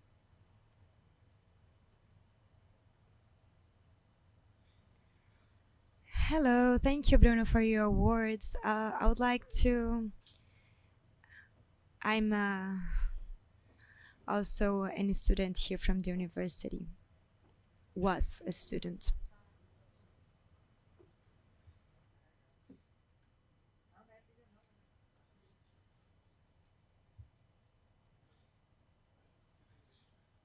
Let me ask you something. When you talked about, especially about these ecosystems, Brasilia ecosystem matters, even though the Brasilia has this design scenario quite strong, apparently what's more highlighted is this trend of Brasilia to move into the cinema scenario. So I'm thinking about if you see a possibility of an ecosystem of design groups that could partner up in some other areas, especially because we already have the Brasilia Festival, we have an international festival of cinema here in Brasilia, besides some other events. How can we try to strengthen these things up? Because if we think about ecosystems such as you have showed us, of Toronto, of Paris, etc., these are countries that have enough money to finance a community of any kind of art easily. But here, many times we don't have institutional support or governmental support to be able to support an entire community. So how can we see how to partner up this joint forces? But that's it. Thank you very much. Well, thank you very much. Let me try to answer both questions in two different ways. First of all, a lack of the local community. See how many empty spaces we have around here.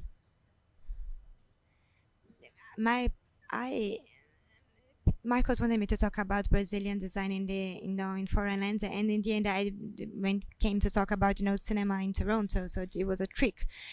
But when he learned about it, he said, okay, I'm not going to leave you on the Friday's program, which is from the Tourism Secretariat, and I will talk about these international experiences of other cities, and we're even going to have, in this international panel of other creative cities of the entire world. And I'm going to bring this for our program of Wednesday at the university, because I think that is something that's going to be of interest to everyone. Because I'm not being very technical here, really saying, I believe that we have to use this specific resource for public policy.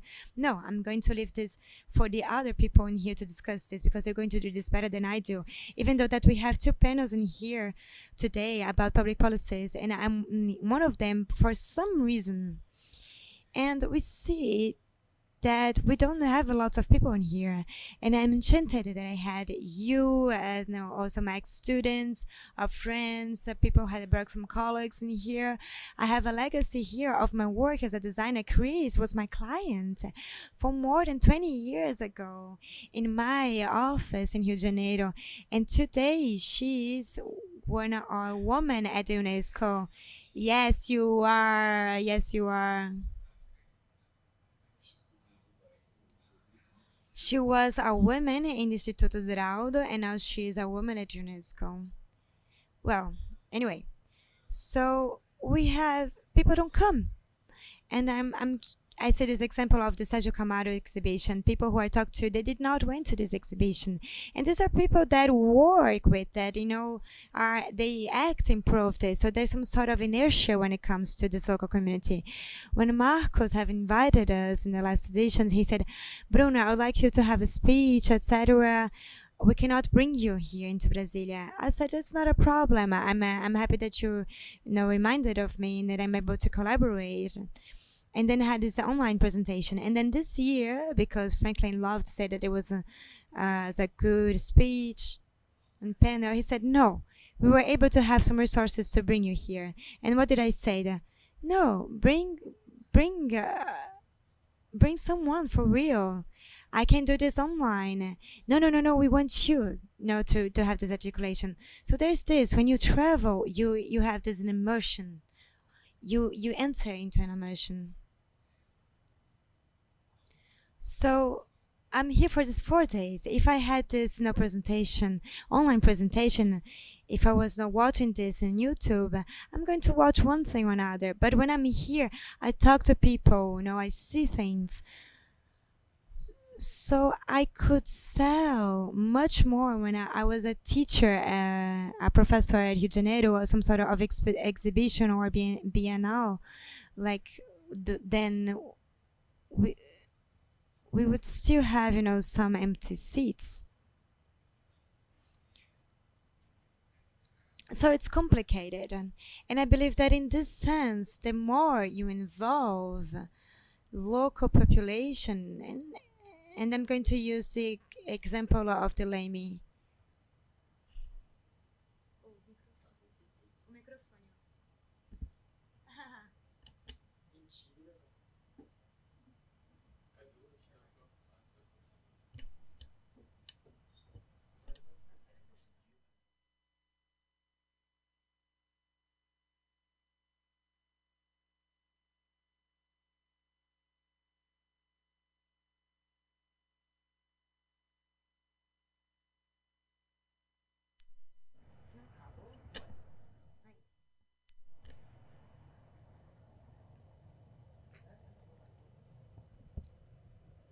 You turned the microphone off?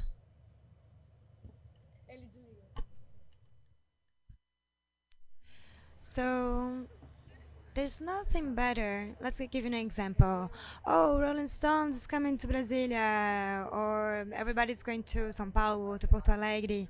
Or it's different than if you said, we have a tour of Barão Vermelho. So we have something about thinking that things that are from the outside that are better. See how you're treating me very well right now. You're treating me very well because I'm living in foreign lands. No, I'm just joking. Of course not. But this would be the first thing. You have to mobilize, intersectionally. So there is, we know that design is an intersectional area. It's inside tourism, inside music. So if you have an exhibition of album covers, of cinema posters, you're showing inside the design bias. You still have to raise some awareness. But I was talking with Ruth that in 2011, I met her brother, that is a movie maker. When he went to the cinema festival in Beijing, and then we created an exhibition of Brazilian film covers, posters. So when people would go there to the cinema, they would find out about these posters of Brazilian cinema. So you're infiltrating yourself, not just there, but in other areas as well. And the Ministry of Culture Design is one of the 8 languages, of the 9 languages, that has a dialogue with everyone and with all other areas. In Rio de Janeiro, we would do in the Bienal, International Bienal of Rio de Janeiro, a cycle of panels that was named the role of covers. So instead of trying to bring people into this design event, we would go into event about books, and then we would talk about the design of cover books, how would that work, etc. And then people said, oh wow, amazing, that's so that's something. So you go where people are somehow. And at the same time, we began to create some actions where we would mention the ADG of design, where we would have different designers that would go into this event, and they would select the projects that they thought they deserved to have some sort of certification of awards, which is something that we also try to do in the Festival of Cinema in Rio. is there any sort of, for example, is there any sort of posters or design works that designed to be highlighted? We need to be along with other associations. And this concept of creative cities is amazing, because one of the mandatory things to be a creative city is to have a relationship with other languages, with other certifications, other skills, with music or gastronomy. So I remember that we had a gastronomy festival in yes, but that was one of the things that was in the certificate. I'm sorry, in the forms when we sent, our inscription for being a creative city here in Brasilia. So I believe that we need to, take advantage of this intersectionality. And the question of Vito, it was a little bit about this, but it was also about,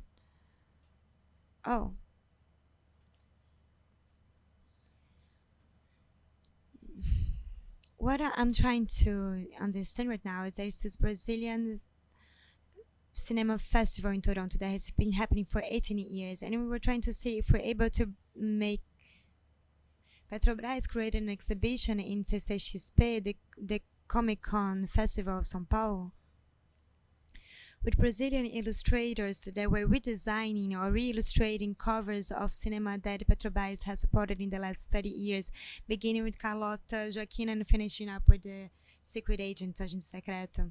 So we had different cartoonists from Brazil, recreating this. Toronto has a very community of, cartoonists and of comic designers, and they have, lots of resources. But, it is difficult to create this festival each year. This is a free, festival, and we are trying to bring an artist from Salvador now, Canuto, that has this work of superheroes, which will be the equivalent of what a Thor is. So he has an Ogum, that is a superhero, on a Shum, that is a superhero, of Orishas are superheroes, and they even have launched the publics in other countries. So we're trying to bring him there. It's very hard to do it. So they have more money, but we know that it doesn't always work like it should. But when it comes to comics, the National Council of Arts of Canada, you can apply to have a grant to write a script, and then you can also have a grant to design or to illustrate. You can have some scholarships to promote your work, to circulate. And the two best books of comics of Canada were two books which are huge, and they took 10 years to be made, and they kind of lived for that. And so they had different jobs, but they would create these comics, and they even won the book prize award of literature, not of comics but of literature. So we see that there's no subsidies.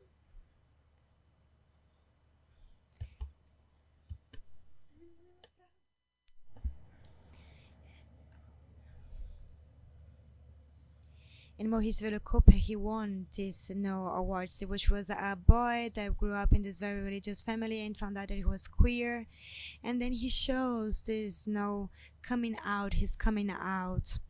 So it's a very spectacular book with amazing arts that we need to publish in Brazil, but obviously we have already escaped a little bit from this. Yes, quite quickly.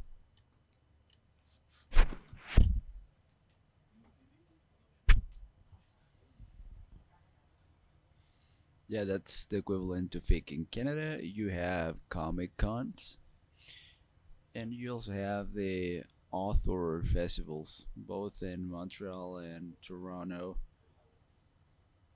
which are the main ones. It's a gigantic industry with 200,000 visitors, many of them international ones, and they look for those contributions, and we were able to work with Itamaraty.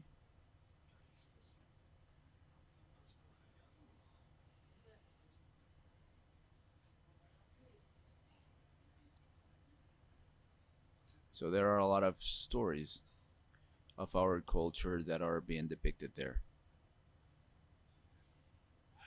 Didn't hurt.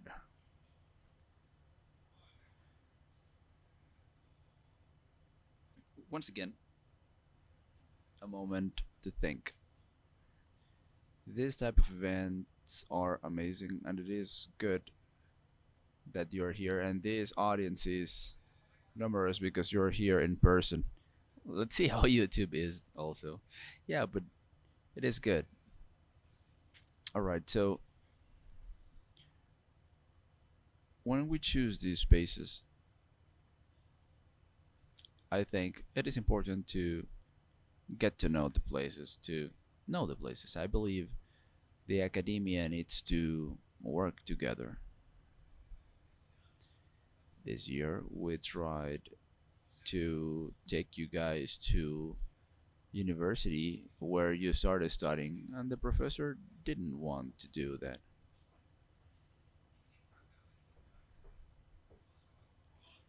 What if we went to talk directly with the head of the university? Well, he said that if we did that, then he wouldn't take any of the students to listen to the seminar. And you're listening this for free.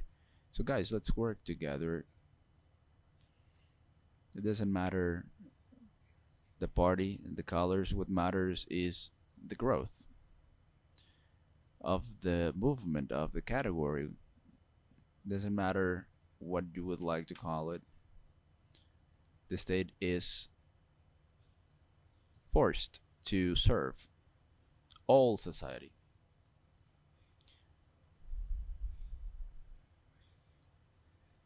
There is no country that only serves the ones who vote for them. So let's work together, let's move together, take a look at the agenda, let's try to be present in all of the agenda. I am Franklin, I am Subsecretary of Tourism, I am focal point of the title of this agenda. I am the rise of the party, I am everywhere, and I am open for discussions. Is it terrible? Yeah, sometimes, but it's better. When I took over, I didn't even know I was part of the Secretariat of Tourism. There was no archive at all. It was a struggle to get documents, and I managed to get it through some friends of the IBC. But people from other agencies did not want to help us. There were people who said, okay, if you pay me, then I might send you the document. It should be archived. So now we are saving all the documents. So for the people who will come later, they will need to remember this. You have to be this live memory. Brasilia already is past its design peak. When I say provoke, I say that because the state works with provocation. But if you don't do that, then we will move backwards. So we need to be annoying, we need to provoke, we need to push. There are people who say, oh, we were better before. Okay, well, it is how it is, you know. It is the way it is. We have a change of administration sometimes. We have change in the people sometimes. Yesterday I was talking to the president of the commercial association, and he was saying, yeah, what you did was great. There is no way to turn back. But unfortunately, there is a way to turn back. So we must not do it. So there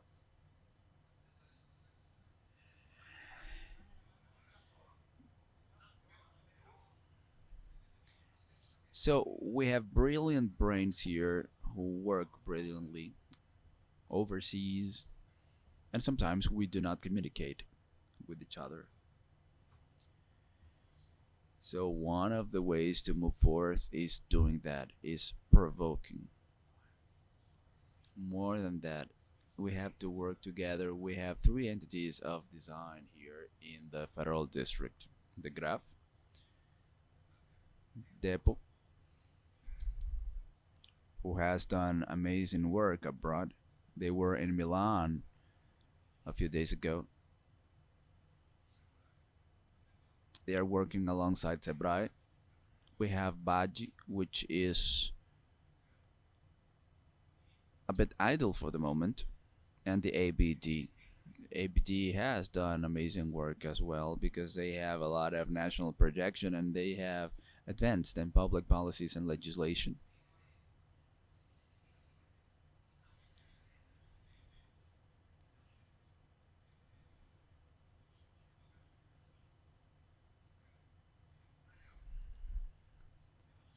So yeah, so if we do not work together, if we don't show up, then it's going to be bad forever. I come from the private sector. In my head, when the day I think everything is great, you can change me, because then if I say that, is because I am a piece of crap. But I'm here to work with you. Thank you for your provocations. Thank you, Bruno. Before we close and have lunch, yeah, we're going to take a picture, but I would like to invite Chris, Mariana, Maria, come here, please. We're here with Mariana, Subsecretary of Creative Economy. Maria, Mariana, Chris, and okay, so could you come over, please? Franklin, we have talked to Niterói, I told you. Franklin is our Subsecretary of Tourism. You already know, for Niterói it might be it might be a novelty. And yeah, come here, please. Let's take a picture. We have Claudia Ferrari, who talked in the morning. She presented the project Da Porta Pra Dentro, which is a partnership from Niterói. Tomorrow morning, she will be speaking a little bit more in the presentation of research in the University of Brasilia, actually in Universidade Católica. They were lost in Brasilia, and that's terrible. Victor is an amazing person. He has saved me many times.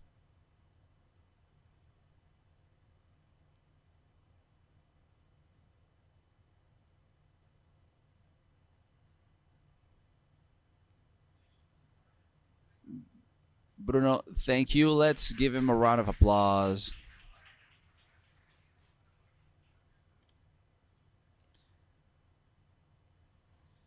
Guys, thanks a lot. You make this event greater than it is. It's a pity you were not present in the opening ceremony, because Marcus recited a poem for women. Thank you, guys. Good afternoon. It's an honor to be here with you representing Niterói. I am Subsecretary of Creative Economy, a new portfolio that is 5 years old within the municipality, and we have done a lot of effort to structure that potential we have, and also aiming sustainability and everything that the economic or creative economy brings us. I've heard the word cross-sectionality. I believe that is a good definition of creative economy, because we work with creative but with different angles and perspectives, and we came here to learn with you guys, because Niterói also has a cooperation agreement with UNESCO, and we came here to learn because we're going to propose Niterói for the future to run up for the administration as well. So we're going to learn with you. So sorry for being late, but yeah, we actually got lost. We were coming yesterday, but we didn't, because Marlova was in Niterói with Isabel. So We were there receiving the program Aprendiz Musical, which is the biggest program of music we have there, and we manage it. And the cooperation agreement conducts some partnerships with us, and they facilitate this enhancement we're doing. So I only have words of thanks for you guys, and we will be also in Florianopolis for our next phase. Thank you. Congratulations for the event.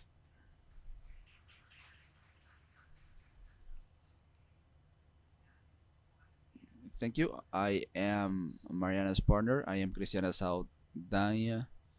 I am a consultant of UNESCO in this cooperation agreement, and precisely I came here to give support because this is a technical support, technical cooperation actually, and we understand that UNESCO and the public power gathered for a common goal. So I am here to cooperate as a focal point of UNESCO in this cooperation agreement, so we can structure everything in a successful way.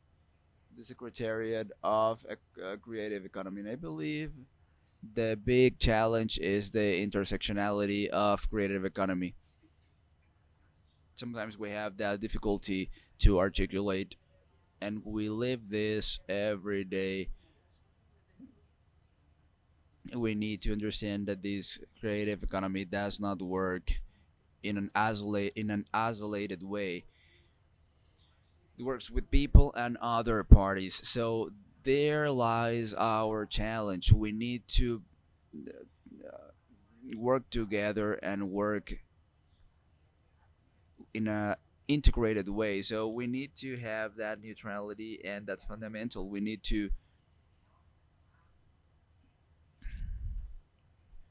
take advantage of these organisms so that way we can move forward. Thank you, and I'm sorry for being late. And Maria Gabriela is the coordinator, and besides being part of the Secretariat of Creative Economy, she is coordinator of cooperation agreements. That's why she's with us here. Thank you for your presence.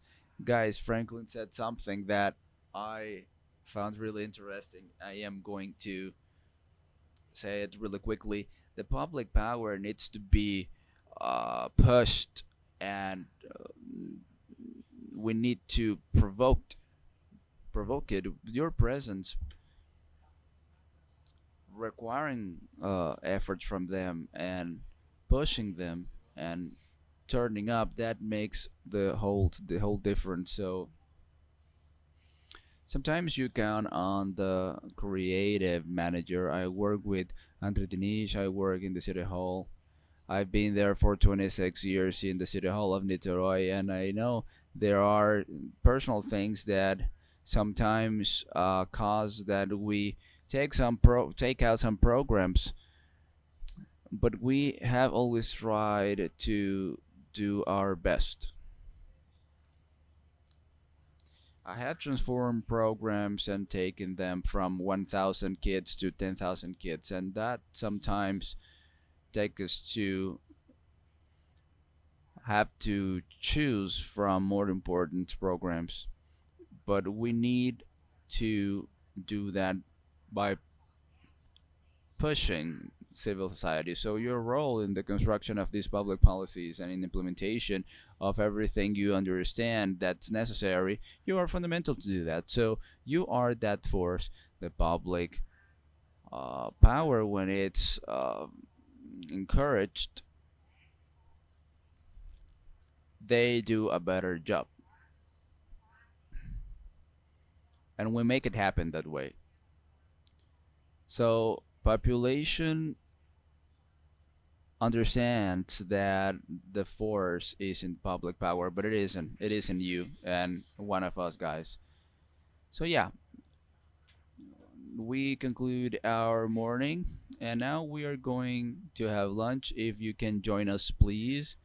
We're going to the bus, and lunch is waiting for us, and we will then go to the Congress. Okay, so thank you. In the afternoon, we will be in Congress, and tomorrow morning we will be in the Universidade Católica of Taguatinga.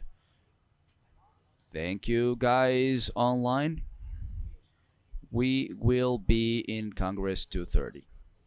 A palavra pode levantar um país ou afundar uma reputação. Pode inflamar uma multidão ou calar uma verdade, mas também pode trazer memórias, sonhos e contar a história. Seja impressa em papel ou formada por pixels, a palavra pode confundir ou pode revelar. Em um mundo com tanto ruído, a palavra certa faz toda a diferença. Acompanhe o Correio também nos meios digitais. Correio Brasiliense.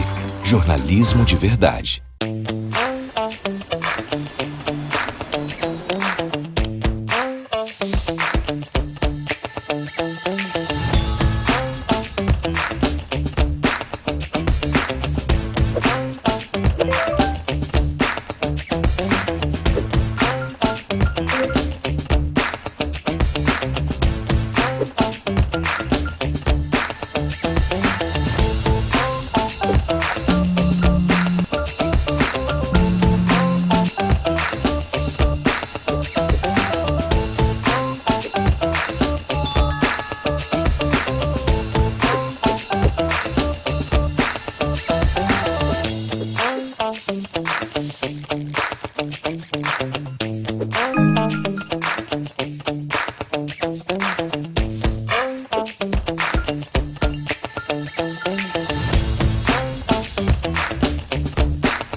Eu sou o Bruno Tiberi e todas as manhãs você confere aqui o TVC Manhã com as principais informações do trânsito e, claro, tudo aquilo que vai impactar você no seu dia. Então não se esqueça, hein? De segunda a sexta eu espero você.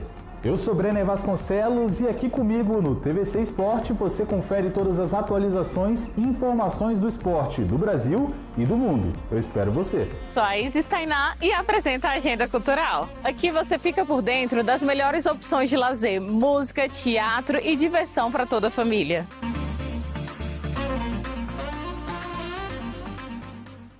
Alguns dos maiores nomes e personalidades do design brasileiro estarão em Brasília para uma série de encontros, palestras e debates, nos dias 10 a 13 de março, no II Fórum Cidades Criativas do Design. O objetivo é discutir o papel do design como uma poderosa ferramenta de inovação, desenvolvimento e transformação social.